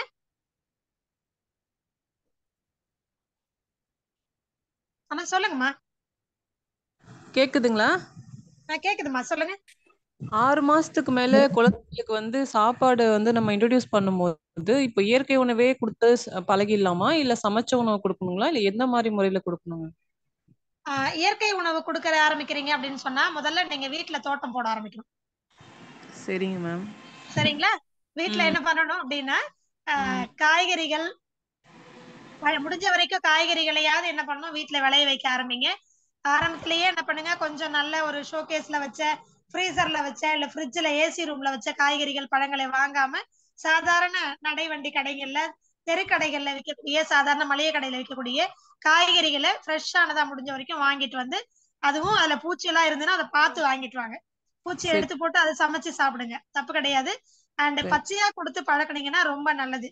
அதுவும் குறிப்பா அப்படின்னு சொன்னா நம்ம கத்திரிக்காய், வாழைக்காய், வெண்டைக்காய், முருங்கைக்காய் இது எல்லாமே நீங்க வந்து என்ன பண்ண முடியும், லைட்டா ஒரு வெந்நீர்ல போட்டு ஜூஸ் அடிச்சு கொடுக்கலாம். இல்லைன்னா வேக வச்சு கொடுக்கறதா சூப் வச்சு கொடுக்கலாம். நாங்க பெரும்பாலும் காய்கறிகளை, பழங்களை அப்படியே தான் சாப்பிட சொல்றோம். இது ரொம்ப நல்லது. இப்ப நிறைய பேர் என்ன நினைச்சுக்கிறாங்கன்னா மருந்து அடிச்சு வருது, அதனால எப்படி நாங்க பச்சையா சாப்பிடுறது அப்படின்னு சொன்னா, மருந்து அடிச்சு வந்தாலும் கூட அது பச்சையா சமைக்காம இருக்கிறதுனால அதுல உயிர் சக்தி அதிகம். அது என்ன பண்ணா அதனுடைய தன்மை மாறி போகாது. அது கூடுதலா வந்து கெமிக்கல்ஸ் இருக்குமே தவிர தன்மை மாறி போகாது. அந்த தன்மை மாறாம இருக்கிறதுனால, உயிர் சக்தியோட இருக்கிறதுனால அதால எதிர்த்து போராட முடியும். அந்த கழிவுகளை, அந்த ரசாயனத்தை வெளியேற்றக்கூடிய தன்மை நம்ம உடம்புக்கு கொடுத்துரும். அதுதான் அதனுடைய வேலையே.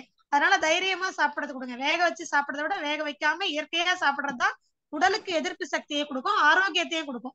சோ முடிஞ்ச வரைக்கும் குழந்தை பருவத்தில இருந்தே பழக்கிட்டீங்கன்னா ரொம்ப நல்லது.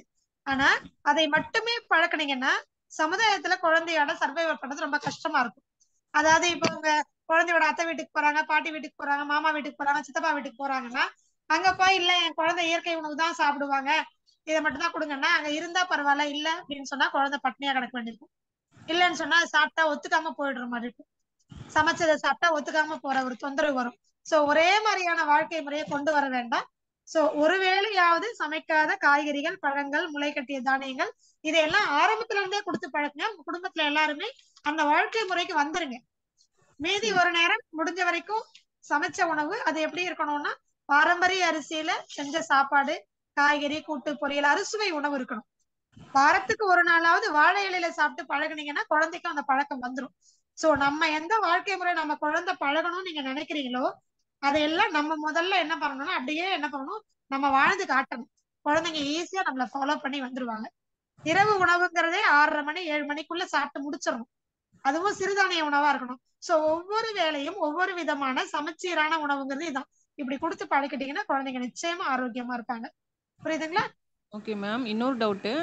இப்போ ரம்ஜான் மாசம் அப்படிங்கிறப்போ நம்ம ஃபீட் பண்ணிட்டு இருக்கோம். இப்போ இந்த இடத்துல நம்ம விரதம் இருக்கலாமா மேம்? அதாவது உங்களுடைய மனோதிடத்தை பொறுத்தது. உண்ணா நோன்பு அப்படிங்கிறது நீங்க வந்து மனசுல எந்த அளவுக்கு திடமா இருக்கீங்கறத பொறுத்தான். நமக்கு சாப்பாடு தான் வேணுங்கிற அவசியம் கிடையாது. இப்போ முத்திரை பயிற்சிகள் நாங்க நிறைய பேர் இந்த ரமலான் நோன்புக்கு முன்னாடி நான் ஒரு வீடியோ போட்டிருந்தேன். பஞ்சபூத சக்திகளை ஒன்றிணைக்கூடியது அஞ்சலி முத்திரை. சரிங்க. இந்த நம்ம 5 விரல்களுமே பாத்தீங்கன்னா நெருப்பு, அடுத்தது பாத்தீங்கன்னா காற்று, அடுத்தது ஆகாயம், நிலம், நீர். சோ ஒவ்வொரு விரலும் பஞ்சபூதங்கள்ல ஒவ்வொன்னு குறிக்குது. 5 விரல்களையும் சேர்த்து இந்த 5 விரல்களோட சேர்க்கும் போது அஞ்சலி முத்ரா நம்ம உடல்ல பஞ்சபூத சக்தி தானாவே என்னாகும், சுழற்சியில இருக்கும். சோ யாரெல்லாம் உண்ணாவிரதம், மௌன விரதம் இருக்கணும்னு நினைக்கிறீங்களோ முடிந்த வரைக்கும் அப்பப்ப ஒரு 5 நிமிஷம் அஞ்சலி முத்ரா வச்சுட்டே இருந்தீங்கன்னா உங்களுக்கு என்ன தேவையில்லை, தூக்கம் வராது, ரொம்ப நேரம் முழிச்சிட்டு இருக்க முடியும். பசி தானாவே வந்து என்ன ஆயிடும், தேவையான பிரபஞ்ச சக்தியை, நில சக்தியை உடல் எடுத்துக்கும், நீர் சக்தியை உள்ள எடுத்துக்கும். உங்க பாடிக்குள்ளவே அது சுழற்சியாவே இருக்கும், வீணா போகாது. புரியுதுங்களா? அதனால இந்த பயிற்சியை நீங்க வந்து முறையா பண்ண முடியும். அண்ட் இன்னொன்னு எல்லாத்துக்கும் மேல மனோதிடம். இல்ல எனக்கு பசிக்காது, நான் சாப்பிடலனாலும் என் குழந்தைக்கு தேவையான பால் சுரப்பு கிடைக்கும் அப்படின்னு நீங்க மனப்பூர்வமா நம்பினீங்கன்னா அது போதுமானது. சரிங்க. புரியுதுங்களா? அதனால உங்களுடைய மனோதிடத்தை பொறுத்துதான். சில பேர் பாத்தீங்கன்னா பசிக்குது, எப்போ வந்து உண்ணாவிரதம் இருக்குன்னு நினைக்கிறாங்களோ அப்பதான் உங்களுக்கு ரொம்ப பசிக்கும். இல்லைன்னா ஒரு சின்ன டயர்டு வந்தா கூட நம்ம சாப்பிடலையே அதனால ஒரு வேற டயர்டோ அப்படி நினைக்காம, இல்ல எனக்கு விரதம் ரொம்ப முக்கியம், அது என் குழந்தையுடைய எதிர்காலத்துக்கும் ரொம்ப முக்கியம், என் உடம்பு நல்லா இருந்தாதான் என் குழந்தைய பாத்துக்க முடியும், இந்த உண்ணாவிரதம் அவசியமானதுன்னு நீங்க நம்பிட்டீங்க, அதை புரிஞ்சுக்கிட்டீங்க, நீங்க உங்க மனசுல கிரகிச்சிட்டீங்கன்னா அது உங்களுக்கு ஒண்ணுமே அந்த ஒரு பாதிப்பையும் ஏற்படுத்தாது. இப்போ அல்சர் இருக்கிறவங்க, வயிறு புண் இருக்கிறவங்க ஒரு விரதம் இருக்க கூடாதுன்னு சொல்றாங்களே மேம், அது கரெக்டா மேம்? எல்லாத்துக்குமே காரணம் மனோதிடம் தான். அல்சர் வந்தது காரணம் என்ன? கவலை. சோ கவலையை தீர்க்கறதுக்கு என்ன வழியோ அதை தான் பண்ணணுமே தவிர நம்ம வயிறு ஃபுல்லா சாப்பிட்டுட்டு இருந்தோம்னா அந்த உள்ள புண்ணு சாப்பிட்டீங்கன்னா எப்படி செரிமானம் ஆகும்? அதான் மேம், அதான் எனக்கும் சந்தேகம். அல்சர் வந்துமே நாங்க சொல்லக்கூடிய சிகிச்சை முறை என்னன்னா வெறும் தண்ணியை மட்டும் குடிச்சிட்டு இருக்கேன் தான். வாட்டர் ஃபாஸ்டிங் தான் கொடுக்குறோம். காரணம் அந்த தண்ணியை சரிக்க வைக்கிற கெப்பாசிட்டி முதல்ல அந்த வயிற்றுக்கு வேணும். அந்த புண்ணெல்லாம் போயிட்டு அந்த தண்ணி வந்து உடம்புக்குள்ள போகும்போதுதான், நீர் சக்தி உள்ள போகும்போது கவலை வந்து சரியாகும். சோ கவலையை ஒழிக்கணுமே தவிர அதை விட்டுட்டு வயிற்றுக்குள்ள நல்லா எப்ப பார்த்தாலும் சாப்பிட்டுட்டே இரு, அதான் வந்து அல்சருக்கு வைத்தியம் கிடையவே கிடையாது. அந்த நேரத்திலயும் ஃபாஸ்டிங் இருக்கணும். என்ன ஃபாஸ்டிங் இருக்கணும்? வாட்டர் ஃபாஸ்டிங் இருக்கணும். எப்பெல்லாம் பசி உணர்வு இருக்கோ அப்பெல்லாம் கொஞ்சம் கொஞ்சம் தண்ணி குடிக்கணும், அவ்வளவுதான். எனர்ஜி லோவா ஒரு மாதிரி டயர்டா ஒரு மாதிரியா இருக்குமே, அது எதனால மேம்? இந்த மாதிரி தண்ணி மட்டுமே குடிச்சிட்டு இருக்கலாம். இப்ப ஃபீட் பண்ணும்போது அது குழந்தைக்கு அஃபெக்ட் பண்ணாதா? நியூட்ரிஷன் பிரச்சனை, பால் வராம இருக்கிறது, இந்த மாதிரி எதுவுமே ஒண்ணுமே வராது. சரி, இப்போ நீங்க உண்ணாவிரதம்ங்கிற பேர்ல சாப்பிடாம இருக்கீங்கம்மா. இன்னொருத்தர் இருக்கிறாங்க, சாப்பாட்டுக்கே வழி இல்ல. காலையில இருந்து நைட் வரைக்கும் அவங்க காலையில வேலைக்கு போய் சம்பாதிச்சுட்டு வந்து நைட் எடுத்துட்டு வந்து சோறாக்கி தான் சாப்பிடணும். அப்ப குழந்தைக்கு பால் கொடுக்காம இருப்பாங்களா? இல்ல குழந்தை வீக்கா போயிடுது? குழந்தை தான் நல்லா இருக்கும். புரியுதுங்களா உங்களுக்கு? சோ இந்த உடம்பு டயர்டுங்கிறதுலாம் மனசு சம்பந்தப்பட்டது, உடல் சம்பந்தப்பட்டது கிடையாது. நம்ம நம்ம சாப்பிடல அதனால நான் டயர்டா இருக்கேன் நீங்க நினைச்சீங்கன்னா டயர்ட் ஆயிடுவீங்க. Okay ma'am. பால்ல நம்ம உடம்புல இருந்து எலும்பெல்லாம் உடைச்சி அது சத்தா கொடுக்குதுன்னா சொல்றாங்களே, அது உண்மையா மேம்? பாலா?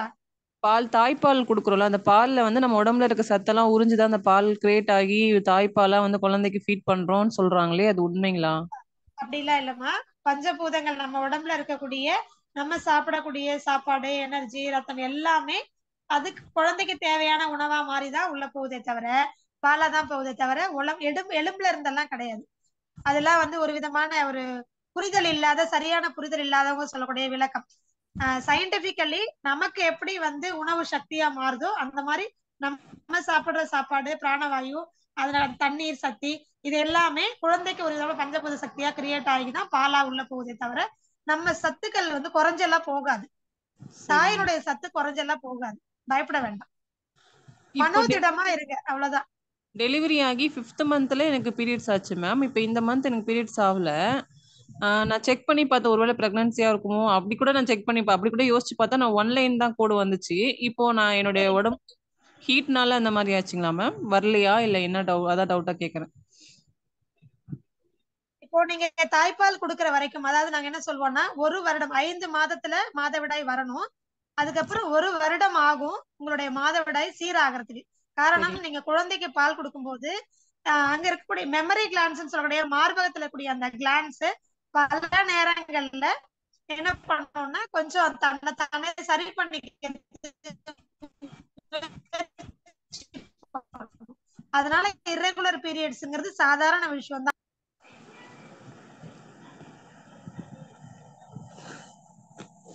கேக்குதுங்களா? சொல்லுங்க மேம். இப்ப கேக்குதுங்க மேம். அது எல்லாமே தானாவே சரியாயிடுமா? 1 வருஷத்துல சரியா போயிடும். அது தானாவே சரியாயிடும். நீங்க அதை பத்தி ஒண்ணும் கவலைப்பட வேண்டாம். 5 மாதம் வரைக்கும் வெறும் தாய்ப்பால் மட்டும் கொடுப்பீங்க. அதனால உங்களுக்கு பீரியட்ஸ் வராது. இது இயற்கை. 5 மாதம் முடிஞ்ச உடனே நீங்க என்ன பண்ணுவீங்க? கொஞ்சம் கொஞ்சமா குழந்தைக்கு சாப்பாடு கொடுக்கும்போது நீங்க பால் கொடுக்கறது குறைவாகும் போதுதான் மாதவிடாய்க்கான அந்த என்சைம் ஹார்மோன் ஸ்டிமுலேட் ஆகும். புரியுதுன்னா? இதான் சயின்ஸ். நீங்க ஒரு ஸ்டேஜ் 11 மாசம் 12 மாசம் ஆகும்போது குழந்தைக்கு சாதாரணமா நம்ம சாப்பிடுற சாப்பாடெல்லாம் கொடுக்க ஆரம்பிச்சிருப்பீங்க. அப்போ உங்களோட பீரியட்ஸ் ரெகுலர் ஆயிடும். இவ்வளவுதான். அதனால 1 வருடம் வரைக்கும் உங்களுக்கு பீரியட்ஸ் இர்ரெகுலரா தான் இருக்கும் பெரும்பாலும். அதை பத்தி கவலைப்பட வேண்டாம். 6 மந்த் பிள்ளைங்களுக்கு ஒரு டயட் சார்ட் மாதிரி காலைல இருந்து இரவு வரைக்கும். இப்போ அவங்க 2 நிமிஷம் தான் குடிக்கிறா. 2 நிமிஷம் கூட கிடையாது. 1 நிமிஷம் போய் குடிக்கிறா, அவ்வளவுதான். விளையாட ஆரம்பிச்சிடா. குடிக்கிறா, விளையாட ஆரம்பிச்சிடா. ஒரு வாழ்க வளமுடன். ஒரே ஆளே இவ்வளவு கேள்வி கேட்டீங்கன்னா 5 பேர் ஹேண்ட் ரைஸ் பண்ணிருக்காங்க. ஒன்னும் பிரச்சனை இல்லை. நீங்க அம்மா நம்பர் வாங்கிக்கோங்க. அம்மா நம்பர் வாங்கிட்டு நீங்க பேசிக்கோங்க. வாட்ஸ்அப்ல மெசேஜ் கொடுங்கம்மா, நான் சொல்றேன். சார்ட் எல்லாம் அனுப்புறேன். சரிங்க. அம்மா அடுத்த ஆள் கேளுங்க.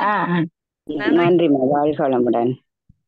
வாழ்க வளமுடன். சொல்லுங்க. கேலக்ஸி அம்மா அன்மியூட் கொடுத்திருக்கேம்மா. கேலக்ஸி பிருந்தா சிவாமா அன்மியூட் கொடுத்திருக்கேம்மா. ஹலோ, வணக்கம். வாழ்க வளமுடன். கேலக்ஸி 201 பேசுறேம்மா. கேளுங்கம்மா. கேக்குதுங்களா? வணக்கம், சொல்லுங்கம்மா. கேக்குதுமா? கேக்குதுமா? கேக்குது. 201 பேசுறேன். கேக்குதுமா? பேசுங்க. என்னுடைய சொந்தக்கார குழந்தைமா தூளியில போட்டு வச்சிருந்தாங்க. கடைக்கு போயிட்டு வர்றதுக்குள்ள கழுத்தை நம்பி தலை கீழே வந்துட்டு, யானைக்கு கீழே. அதுல இருந்து அந்த குழந்தைக்கு நர்ஸ் வீக்னஸ் ஆகி இன்றைய வரைக்கும் இங்கிலீஷ் மெடிசன் நுங்கம்பாக்கம் சில்ட்ரன்ஸ் இன்னை வரைக்கும் அந்த குழந்தை. இப்ப குழந்தைக்கு என்ன வயசாச்சு? உங்களுக்கு விட்டு விட்டு கேக்குதம்மா. கொஞ்சம் டவர் இருக்கிற இடத்துல வந்து கேளுங்க. கேக்கலீங்களா? ஆமா விட்டு விட்டு கேக்குது. கேக்குதா? கேக்குது. சொல்லுங்க. இப்ப கேளுங்க. டவர் இருக்க இடத்துல தாம்மா பேசு. சொல்லுங்க சொல்லுங்கம்மா. சொல்லுங்க. தர ஒரே நிமிஷம் இந்த வந்துட்டேன்.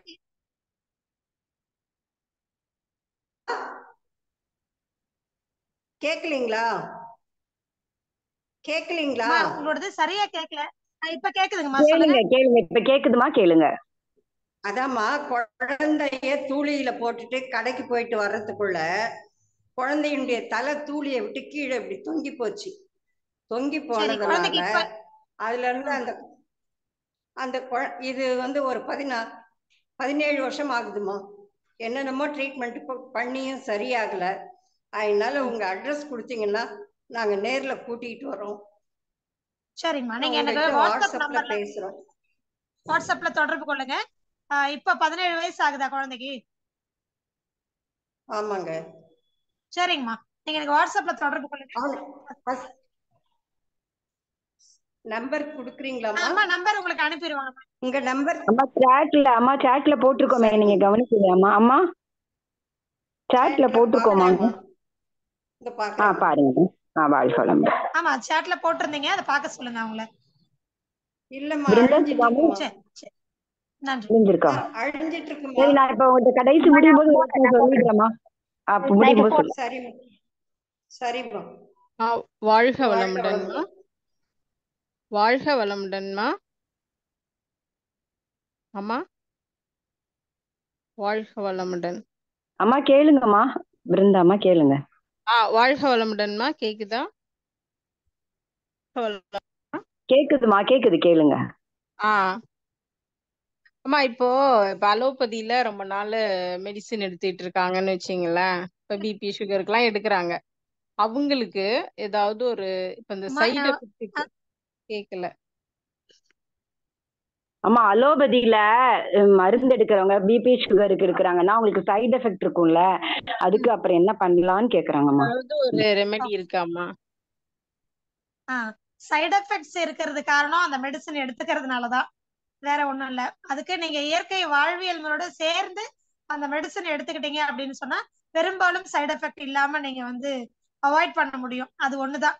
ஏன்னா இயற்கை வாழ்வியல் முறையும் சேர்ந்தாதான் அந்த மெடிசன்ல இருந்து நீங்க கொஞ்சம் கொஞ்சமா வெளியில வந்துடலாம். எடுத்த உடனே நிறுத்திடவும் கூடாது. நாங்க எப்பவுமே சொல்றோம், ஒரு 10 வருஷமா பிபி மாத்திரை எடுக்கிறீங்க, சுகர் மாத்திரை எடுக்கிறீங்க, இன்சுலின் போட்டுக்கிறீங்க அப்படின்னா கொஞ்சம் நீங்க என்ன பண்ணணும்னா ஒரு 3ல இருந்து 6 மாசம் நீங்க என்ன பண்ணணும், எங்களோட மந்த்லி ஒன்ஸ் ஆவது கான்டாக்ட்ல இருந்துட்டு கொஞ்சம் கொஞ்சமா நாங்க சொல்ற விஷயங்கள்லாம் ஃபாலோ பண்ணிட்டே வந்து கொஞ்சம் கொஞ்சமா மெடிசன்ல இருந்து வெளியில வரணும். எடுத்த உடனே டக்குன்னு நிறுத்திட்டீங்க அப்படின்னு சொன்னா, நான் இயற்கை மருத்துவத்துக்கு போறேன், நான் அந்த சிகிச்சைக்கு போறேன் அப்படின்னு நிறுத்தினா அது இன்னும் மோசமான விளைவுகளை கொடுக்கும். சோ முதல்ல வந்து மெடிசன்ல இருந்து வெளியில வந்தீங்கன்னா தான் உங்களுக்கு அந்த பக்க விளைவுகள் வராது. அதனால நீங்க மெடிசன்ல இருந்து வெளில வரணும்னாலே நம்ம சொல்ற வழிமுறைகளை கொஞ்சம் கொஞ்சமா ஃபாலோ பண்ணி கொஞ்சம் கொஞ்சமா தான் வெளியில வரணும். அதை பண்ணீங்கன்னா போதும், அவ்வளவுதான். அதுக்கான வழிமுறைகள் இருக்கு. அப்படி பல பேர் வெளியில முழுசா வந்து ஆரோக்கியமா இருக்காங்க. அதை நான் சொல்லி கொடுக்குறேன், ஃபாலோ பண்ணுங்க. ஓகேம்மா.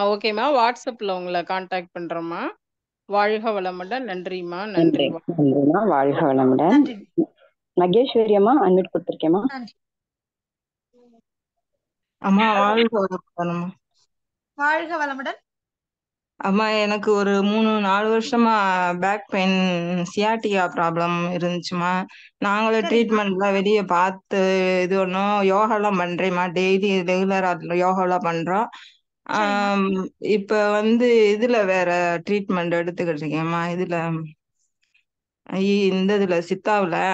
ஆனா பேக் பெயின் வந்து உட்காந்தா ஒரு 1/2 மணி நேரத்துல ரொம்ப வலிக்க ஆரம்பிச்சது. மெடிடேஷன் எல்லாம் பண்ண முடியல. உட்காந்து ஒரு 1/2 மணி நேரத்திலேயே திரும்ப பெயின் ஆரம்பிக்குது. உங்களுடைய உடல் எடை வந்து நார்மலா இருக்கா, அதிகமா இருக்காமா? இல்ல, கம்மியாதாம்மா இருக்கு. நார்மலா தான் இருக்கு. வெயிட் கம்மியா தான் இருக்கு. ஆனா மத்தியானத்துக்கு மேல சோர்வாகுது. உடம்பு ஒரே டயர்ட் ஆயிருது. படுக்கத்தான் சொல்லுது. அப்புறம் உட்காந்தோம்னாலும் கொஞ்சம் வலி சிவியர் ஆரம்பிக்குது. ஆனா மாத்திரை எல்லாம் எடுத்துக்கிட்டு தான் இருக்கும். ஆனா அதுக்கு உணவுல எது மாற்றம் பண்ணணுமாமா? உணவுல மட்டும் இல்லாம வாழ்வியல் மாற்றம் பண்ணணும். அதுக்கான சில முறைகள் இருக்கு. அதை நான் சொல்லி கொடுக்குறேன். எனக்கு வாட்ஸ்அப்ல தொடர்பு கொள்ளுங்க. சரிங்களா? சரிங்கம்மா. நன்றிங்கம்மா. சரி, நன்றி. நன்றிமா. வாழ்க வளமுடன்மா. அடுத்தது சங்கீதாமா அன்மிட் கொடுத்திருக்கேம்மா. வாழ்க வளமுடன்மா. வாழ்க வளமுடன். சொல்லுங்க. அம்மா எனக்கு ஒரு 2 இயர்ஸாவே ஸ்வெட்டிங் ஜாஸ்தியா இருக்குமா. ரொம்ப ஸ்வெட் ஆகுது. சரிம்மா. எல்லாருக்கும் குளிர்னா கூட எனக்கு ஸ்வெட் ஆகுது. இது எதனாலமா, இதுக்கு என்ன பண்ணணுமா? அதே மாதிரி ஹார்மோன்ஸ் ரைட் வந்து சைடு எல்லாம் கார்டும் பேலன்ஸா இருக்காது. எனக்கு பீரியட் சீக்கிரமே நின்றுச்சுமா. 42 இயர்ஸ்லயே நின்றுச்சு. எனக்கு இப்ப 45 ஆகுது. Okay okay. சோ ஹார்மோன்ஸ் ஏதாவது இம்பேலன்ஸ் ஆயிருக்கலாம், அதனால இந்த ஸ்வெட்டிங் அதிகமா வரலாம். அது ஒரு காரணமா இருக்கும். வாழ்வியல் முறைகள் எல்லாம் சரியா ஃபாலோ பண்றீங்களான்னு பாருங்க. வாழ்வியல் நான் ஒரு நாளைக்கு 2 வேளை தான்மா சாப்பிடுவேன். ஓகே. அது இயற்கை கொஞ்சம் உணவுலாம் எடுத்துக்கிறீங்களா? கொஞ்சம் அப்பப்போ எடுத்துப்பேன்மா. ரெகுலரா கிடையாது, அப்பப்போ எடுத்துப்பேன். ஒரு நைட்டு கூட ஃப்ரூட்ஸ் சாப்பிட்டு படுத்துக்குவேன். ரெகுலரா இல்ல மேம், வாரத்துக்கு ஒரு வாட்டியோ இல்ல ஒரு 4 நாளைக்கு ஒரு வாட்டியோ அது மாதிரி. எத்தனை வருஷமா உங்களுக்கு இந்த கையில மட்டும் ஸ்வெட்டிங் அதிகமா இருக்கிறது இருக்கு? கையில இல்லம்மா, உடம்பு ஃபுல்லாவே ஸ்வெட் ஆகுது. ஒரு 2 எத்தனை இயர்ஸ் வருஷமா? அந்த பீரியட்ஸ் நின்றதுக்கு அப்புறம் தான்மா. ஒரு 2 இயர்ஸாவே அவ்வளவுதாம்மா. அது ஹார்மோனல் இம்பேலன்ஸ் தான், வேற ஒண்ணும் இல்ல. உடம்பு ஃபுல்லாவே ஸ்வெட் ஆகுதுமா. அப்படியே ஸ்வெட் ஆகி அப்படியே ட்ரெஸ் நனைஞ்சிடுற மாதிரி ஆயிடுது. இந்த சம்மர்லாம் வந்தா ரொம்ப ஓகே ஓகே. எண்ணெய் தேய்ச்சி குளிக்கிறத நீங்க ரெகுலரா பண்றீங்களா? இல்லம்மா, 15 days ஒன்ஸ் அப்படிதான் ஆயில் பாத் எடுக்கிறேன். ஏன் வேலைக்கு போறீங்களா? இல்லம்மா, காலையில ஏர்லி மார்னிங் பண்ண முடியறது இல்ல, லேட் ஆயிடுதுன்னு சொல்லிட்டு அப்படி விட்டுடுறது. இல்லையே, ஏர்லி மார்னிங் யாருமே பண்ண சொல்லலையே உங்களை. முடிஞ்ச வரைக்கும் காலையில, அதாவது 12 மணிக்குள்ள. இப்போ நிறைய பெண்களுக்கு வந்து காலையில ஒரு 8 மணி 9 மணி வரைக்கும் எல்லாரையும் வேலைக்கு அனுப்பிச்சிட்டு அதுக்கப்புறம் தான் ஒரு 9 மணிக்கு தான் சாப்பிடுற பழக்கமே இருக்கு. அப்படி இருக்கும்போது நம்ம எண்ணெய் தேய்ச்சி குளிக்கிறது வாரத்துக்கு ஒரு நாள் செவ்வாய்க்கிழமையோ வெள்ளிக்கிழமையோ, ரெண்டுமே முடியாத அன்னைக்கு சனிக்கிழமையாவது எண்ணெய் தேய்ச்சி குளிங்க. Okay ma'am. முடிஞ்ச வரைக்கும் 10 மணிக்குள்ள எண்ணெய் தேய்ச்சி குளிக்கிறது சிறப்பு. 8 மணிக்குள்ள சூரிய உதயத்துக்குள்ள குளிக்கணும்ன்றாங்களே, அது முடிய மாட்டேங்குது. முடியும் போது மட்டும் அது மாதிரி குளிக்கிறதுமா. எனக்கு தெரியாது. சூரிய உதயத்துக்கு முன்னாடி எண்ணெய் தேய்ச்சி குளிக்கிறது தீபாவளிக்கு மட்டும்தான். இல்ல இல்ல இல்ல இல்ல, அதுதான் தவறான புரிதல் தான் இது. தீபாவளிக்கு மட்டும்தான் அமாவாசையில எண்ணெய் தேய்ச்சி குளிக்கிறதும் சூரிய உதயத்துக்கு முன்னாடி எண்ணெய் தேய்ச்சி குளிக்கிறதும். மற்ற நாட்கள்ல மற்ற காலங்கள்ல சூரியன் உதிச்சதுக்கு அப்புறம் தான் எண்ணெய் தேய்ச்சிக்கவே செய்யணும். சூரிய ஒளி இருந்தாதான் எண்ணெய் தேய்ச்சிக்கணும். மந்தம் அப்பாரமா இருக்குது, சூரிய ஒளி இல்ல அப்படின்னா எண்ணெய் தேய்ச்சி குளிக்க கூடாது. அதுவும் உச்சி 12 மணிக்கு எண்ணெய் தேய்ச்சி குளிக்கிறதுக்காக 10 மணிக்குள்ள எண்ணெய் தேய்ச்சி குளிக்கிறது சிறப்பு. அவ்வளவுதான். அது ஒரு 15 நிமிஷம் வாரம் தேய்ச்சி குளிக்கும் போது 15 நிமிஷம் எண்ணெய் தேய்ச்சி குளிச்சா போதும். அதை பண்ணீங்கன்னா இந்த பிரச்சனை தானாவே சரியா போடும். வேற ஒண்ணும் சரிங்கம்மா, ரொம்ப நன்றிங்கம்மா. வாழ்க வளமுடன். நன்றிம்மா. வாழ்க வளமுடன்மா. கலாவதி அம்மா அட்மிட் கொடுத்திருக்கேம்மா. கலாவதி அம்மா. அம்மா வாழ்க வளமுடன். நன்றிங்கம்மா. அம்மா டாக்டர்மா, வந்து எனக்கும் அதே மாதிரி ஸ்வெட்டிங் ப்ராப்ளம் தான். பட் எனக்கு வந்து எண்ணெய் தேய்ச்சி எல்லாம் நான் ரெகுலரா குளிக்கிறேன். வாரத்துல 2 days. எனக்கு அதே மாதிரி தான், எனக்கும் அதே ப்ராப்ளமா தான் இருக்கு. நிறைய ஓவர் ஸ்வெட்டிங், அதுவும் இந்த சம்மர்ல ஓவரா ஸ்வெட்டிங் ஆகுதுங்க. அதான் என்ன பண்றலாம்னு கொஞ்சம் சொல்லுங்க மேடம். நீங்க இருக்கக்கூடிய பகுதி ரொம்ப அடைச்சி காற்றோட்டம் இல்லாத பகுதியா இருக்குதான்னு பாருங்க. அளவுக்கு அதிகமான சூடு உங்களுடைய நீங்க இருக்கக்கூடிய பகுதியில சூடு அதிகமா இருந்தா உடல் சூடு அதிகமா இருக்கும். இந்த சூட்டை தணிக்கிறதுக்காக தான் வேர்வை வெளியேறுது, அவ்வளவுதான். மத்தபடி பயப்படும்படியா ஒண்ணும் இல்ல. அதனால நீங்க இருக்கக்கூடிய சரௌண்டிங் வந்து காற்றோட்டமா இருக்கிற மாதிரி பாத்துக்கோங்க, அவ்வளவுதான். சாதாரணமா பாத்தீங்கன்னா எவ்வளவு பெரிய வீட்டுக்குள்ள இருந்தாலும் ஃபேன் ஆஃப் பண்ணிட்டு இருக்கவே முடியாது, வேர்த்து கொட்டும். அப்போ முடிஞ்ச வரைக்கும் உங்களுடைய உடல் சூடை வந்து தணிக்கிறதுக்காக இல்ல பாதுகாத்துக்கிறதுக்காக முடிஞ்ச வரைக்கும் கொஞ்சம் பழைய சோறு காலையில எழுந்த உடனே பழைய சோறு தண்ணி குடிங்க. மத்தியான வேளையில கொஞ்சம் இளநீர், மோர் சாதம் சாப்பிடுங்க. தயிர் சாப்பாடு பதிலா மோர் சாப்பாடு அதெல்லாம் ரெகுலரா பண்றேங்கம்மா, அதெல்லாம் ரெகுலரா பண்றேன். ஆமா, அப்ப இருக்கக்கூடிய இடத்துல வந்து வருது, அதை மட்டும் கொஞ்சம் கவனிச்சுக்கோங்க. சரிங்கம்மா, நன்றிங்கம்மா. வாழ்க வளமுடன். நன்றிம்மா. வாழ்க வளமுடன்மா. ரங்கநாயகி அம்மா அட்மிட் கொடுத்திருக்கேம்மா. ரங்கநாயகி அம்மா. வாழ்க வளமுடன்மா. வாழ்க வளமுடன். அம்மா நல்ல சிறப்பா பயனுள்ளதா இருந்ததுமா உங்க ஸ்பீச், ரொம்ப நன்றிமா. எனக்கு ஒரு கொஸ்டின் என்னன்னா, அம்மா எனக்கு எங்க வீட்டு மாடியில ஒரு அம்மா இருக்காங்க. அவங்க பொண்ணு வந்து பிறந்ததுல இருந்தே பேச முடியல. இப்போ 10 வயசு ஆகுது. அந்த அம்மா டெய்லி என்கிட்ட வருத்தப்பட்டுட்டு யார்ட்டையாவது கேட்டு சொல்லுங்களேன் அதுன்னு அழுதுகிட்டே, பேச மாட்டேக்கு, என்ன செலவழிச்சாச்சு, பேச்சு வரல. இதுக்கு ஏதாவது பண்ண முடியுமாமா? ஆமா, பிறவியில இருந்தே இருக்கா பேசாம? ஆமா ஆமா ஆமா. காது கேக்குதா? ஆமா கேக்குதுமா, கேக்குது. அப்போ ரெக்கமெண்ட் பண்ண முடியுமா? எனக்கு தொடர்பு கொள்ள சொல்லுங்க. நன்றிமா, நன்றி. தொடர்பு கொள்ள சொல்லுங்க, சரிங்களா? ஓகேமா. நன்றிமா. வாழ்க வளமுடன். வாழ்க வளமுடன். நன்றிமா. வாழ்க வளமுடன். பாரதி மோகன் ராஜம்மா கேட்க போறீங்களா? வாழ்க வளமுடன்மா. அன்மிட் கொடுத்துருக்கேன். பாரதி மோகன்ராஜ் அம்மா. வாழ்க வளமுடன்மா. வாழ்க வளமுடன். கேட்கணுமா அம்மாட்ட எதுவும் கேட்கணுமா? ஆமாங்கம்மா. கேளுங்கம்மா.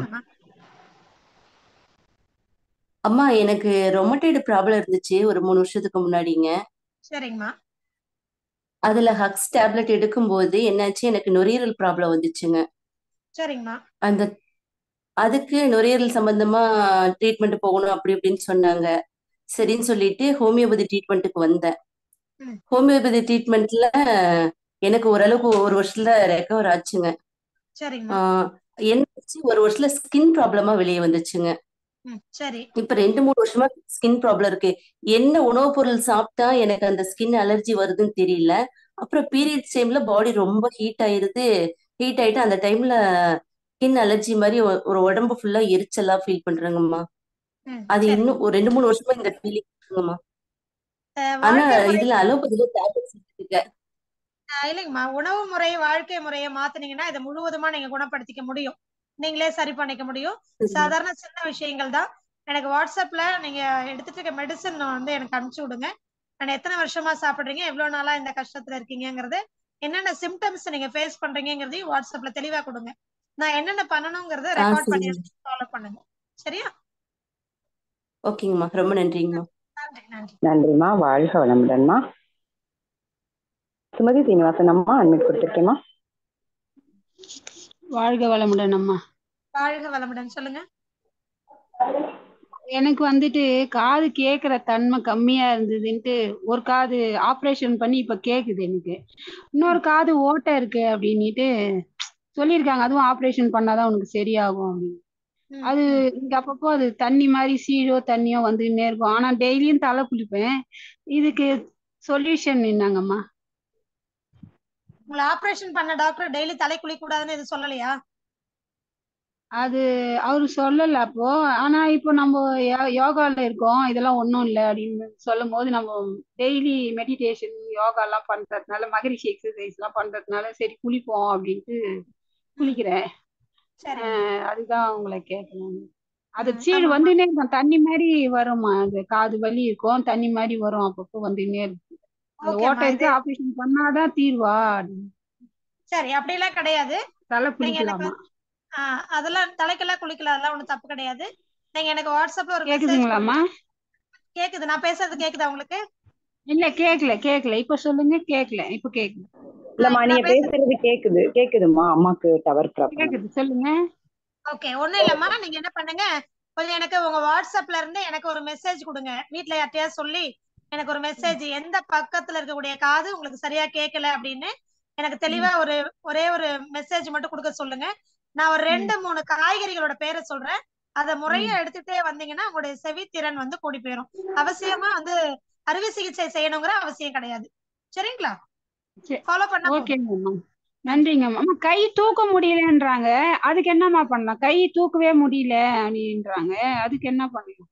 இல்லம்மா, அது நம்ம ஆமாமா, லெஃப்ட் கை காதும் லெஃப்ட் கையும், லெஃப்ட் காது லெஃப்ட் கையா பிரச்சனை? எனக்கு ரைட்டு காது. எனக்கு கையை தூக்க முடியுது, எனக்கு ஒன்றும் பிரச்சனை இல்லை. எனக்கு ரைட்டு காது தான். என்னோட ஃப்ரெண்டுக்கு சிஸ்டருக்கு கை தூக்க முடியல அப்படின்றாங்க. கை தூக்க முடியலன்னா தசை பிடிப்புகள் ஏதாவது இருக்கலாம், எலும்பு தேய்மானம் ஏதாவது இருக்கலாம். அது என்னென்ன முறையா நம்ம நேர்ல பார்த்துதான் சொல்ல முடியும். பக்கத்துல யாராவது இயற்கை மருத்துவர் இருந்தா அவங்கள போய் பார்க்க சொல்லுங்க. ஏன்னா அது எதனாலங்கிறது தெரியணும் இல்லையா? கை வந்து டென்னிஸ் எல்போன்னு சொல்லுவாங்க, நிறைய தொந்தரவுகள். அது நேர்ல பார்த்தாதான் சொல்ல முடியும். நம்ம தசைகள் ஏதாவது பிரச்சனை இருக்கான்னு தெரியணும். சரிங்களா? சரிங்கம்மா. நன்றிங்கம்மா. நான் வாட்ஸ்அப்ல அனுப்புறேம்மா உங்களுக்கு என்ன காது. நன்றி. நன்றிம்மா. வாழ்க வளமுடன். கலாவதி அம்மா திருப்பி ஹேண்ட் ரைஸ் பண்ணிருக்கீங்களா? அன்மிட் கொடுத்துருக்கேன். நன்றிங்கம்மா. டாக்டர் அம்மா, என்னோட பேத்தி 4 வயசு, அயர்லாந்துல இருக்காங்க, குளிர் பிரதேசம். கோல்டு மூக்குல ஒழுவிட்டே இருக்குது, என்ன வைத்தியம் பண்ணாலும் சரியாகலைங்கம்மா. அதனால அடிக்கடி ஃபீவர் வருது, அதுக்கு என்ன பண்ணலாங்கம்மா? குழந்தைக்கு எதிர்ப்பு சக்தி குறைவா இருக்கு, அதனால அவங்களுக்கு அந்த கிளைமேட்ல வந்து அவங்களால அட்ஜஸ்ட் ஆக முடியல. சோ முடிஞ்ச வரைக்கும் குழந்தைக்கு எதிர்ப்பு சக்தியை தூண்ட வரை எல்லா சத்தான உணவுகளையும் கொடுக்க சொல்லுங்க. சரிங்களா? அது மட்டும் இல்லாம கண்டிப்பா அங்கெல்லாம் தண்ணி எல்லாம் இயற்கையான தண்ணியா கிடைக்காது. அதனால முடிஞ்ச வரைக்கும் குடிக்கிற தண்ணியில முடிஞ்ச வரைக்கும் ஒரு 1/2 லிட்டர் தண்ணிக்கு ஒரு 7 குறுமிளகு, 1/2 ஸ்பூன் சீரகம் போட்டு கொதிக்க வச்சு எப்பவும் வச்சுக்க சொல்லுங்க. இதுல கொஞ்சம் அவங்களுக்கு வைட்டல் எனர்ஜி பிராணசக்தி கிடைக்கும். அப்போ இந்த நுரையீரல் தொற்றுங்கிறது பெரும்பாலும் அவாய்ட் பண்ண முடியும். இதனால வரக்கூடிய காய்ச்சலும் வராம இருக்கும், எதிர்ப்பு சக்தி கிடைக்கும். அதை ஃபாலோ பண்ண நன்றிங்கம்மா. வாழ்க வளம். நன்றி. வாழ்க வளம். நன்றிங்கம்மா. இணைப்பிக்கு நன்றிங்கம்மா. வாழ்க வளம். நன்றிம்மா. வாழ்க வளமுடன். சிறப்புமா, ரொம்ப சிறப்பு. உங்களோட உரை கேட்டது வந்து எங்களுக்குள்ள நல்ல ஒரு மாற்றத்தை கொடுத்துருக்கு. வாழ்க்கை எப்படி வாழணும், நல்லா உழைக்கணும், இயற்கையா சாப்பிடணும், இயற்கை உணவு பண்ணணும், தண்ணீர் நல்லா குடிக்கணும், நல்ல எண்ணெய் தேய்ச்சி எல்லாம் இயற்கையோட ஒத்து போகணும். மொத்தத்துல நல்லா தூங்கணும். பிரபஞ்சத்தையே நம்ம உள்வாங்கணும்னா நமக்கு உள்ள நோய் ஆட்டோமேட்டிக்கா போயிடும் அப்படின்றத ரொம்ப ரொம்ப தெளிவா விளக்கிருக்கீங்கம்மா. உண்மையிலே ரொம்ப நிறைவா இருக்கு. அம்மா எனக்கு கூட அந்த கீழே ஒரு தடவை விழுந்துட்டேன், அதுல வந்து ஜவ்வு கிழிஞ்சிருச்சு அப்படின்னு சொல்லி அதுக்கு ட்ரீட்மெண்ட் சொன்னாங்கம்மா. ஆனா இன்னமும் எனக்கு அது முட்டில வலி இருந்துட்டே இருக்கு. அதுக்கு ஏதாவது உணவு மூலம் மாற்றம் இருக்குமாமா? ஒன்னே ஒண்ணுதான், மஞ்சள் பூசணிக்காய் அல்லது பரங்கிக்காய் அல்லது அரசாணிக்காய், இதுக்கு என்ன பேரு நீங்க சொல்வீங்கன்னு தெரியல. மஞ்சள் பூசணிக்காய்னு சொல்லுவோம், அரசாணிக்காய்னு சொல்லுவோம், பரங்கிக்காய்னு சொல்லுவோம். அந்த காயை தோலோட உள்ள இருக்கிற சதையோட கட் பண்ணி போட்டு பெப்பர் அண்ட் சால்ட் போட்டு ஒரு 15 நாள் தொடர்ந்து சாப்பிட்டு வந்தீங்கன்னா அந்த லிகமெண்ட் டேருங்கிறது ஜவ்வு கிழிஞ்சு போனது தானாவே புதுசாகி சேர்ந்துரும். அவ்வளோ எளிமையானது. அதை ஃபாலோ பண்ணுங்க, போதுமானது. பூசணிக்காய்னு சொல்லுவோம். அந்த பூசணிக்காய் என்ன பெருசா இருக்கு? மஞ்சள் பூசணிக்காய். சரிங்கம்மா. நன்றி நன்றி நன்றி. சிறப்பு. அம்மா வந்து நமக்கு தெளிவான உரை கொடுத்து அவ்வளவு பேரோட கேள்விக்கும் பொறுமையா பதில் கொடுத்தாங்க. அம்மாவோட தொண்டு மென்மேலும் சிறக்கணும். எல்லாரும் துரியத்துக்கு வந்துடலாம். அம்மாவை மீண்டும் ஒரு வரையை வாழ்த்தலாம். இயற்கை மருத்துவர் அகிலா அம்மா அவர்கள் வாழ்க வளமுடன். அம்மா அவர்களது உடல் நலம் வாழ்க வளமுடன். அம்மா அவர்களது அருள் தொண்டு மென்மேலும் சிறக்க வாழ்க வளமுடன். அம்மா அவர்களும் அவர்களது அன்பு குடும்பம் அருட்பேராற்றல் கருணையினால் உடல் நலம், நீல ஆயுள், நிறை செல்வம், உயர் புகழ், மெய்ஞான மூங்கி வாழ்க வளமுடன், வாழ்க வளமுடன், வாழ்க வளமுடன். மிக்க நன்றி. மிக்க நன்றி அம்மா. வாழ்க வளமுடன். நன்றிமா.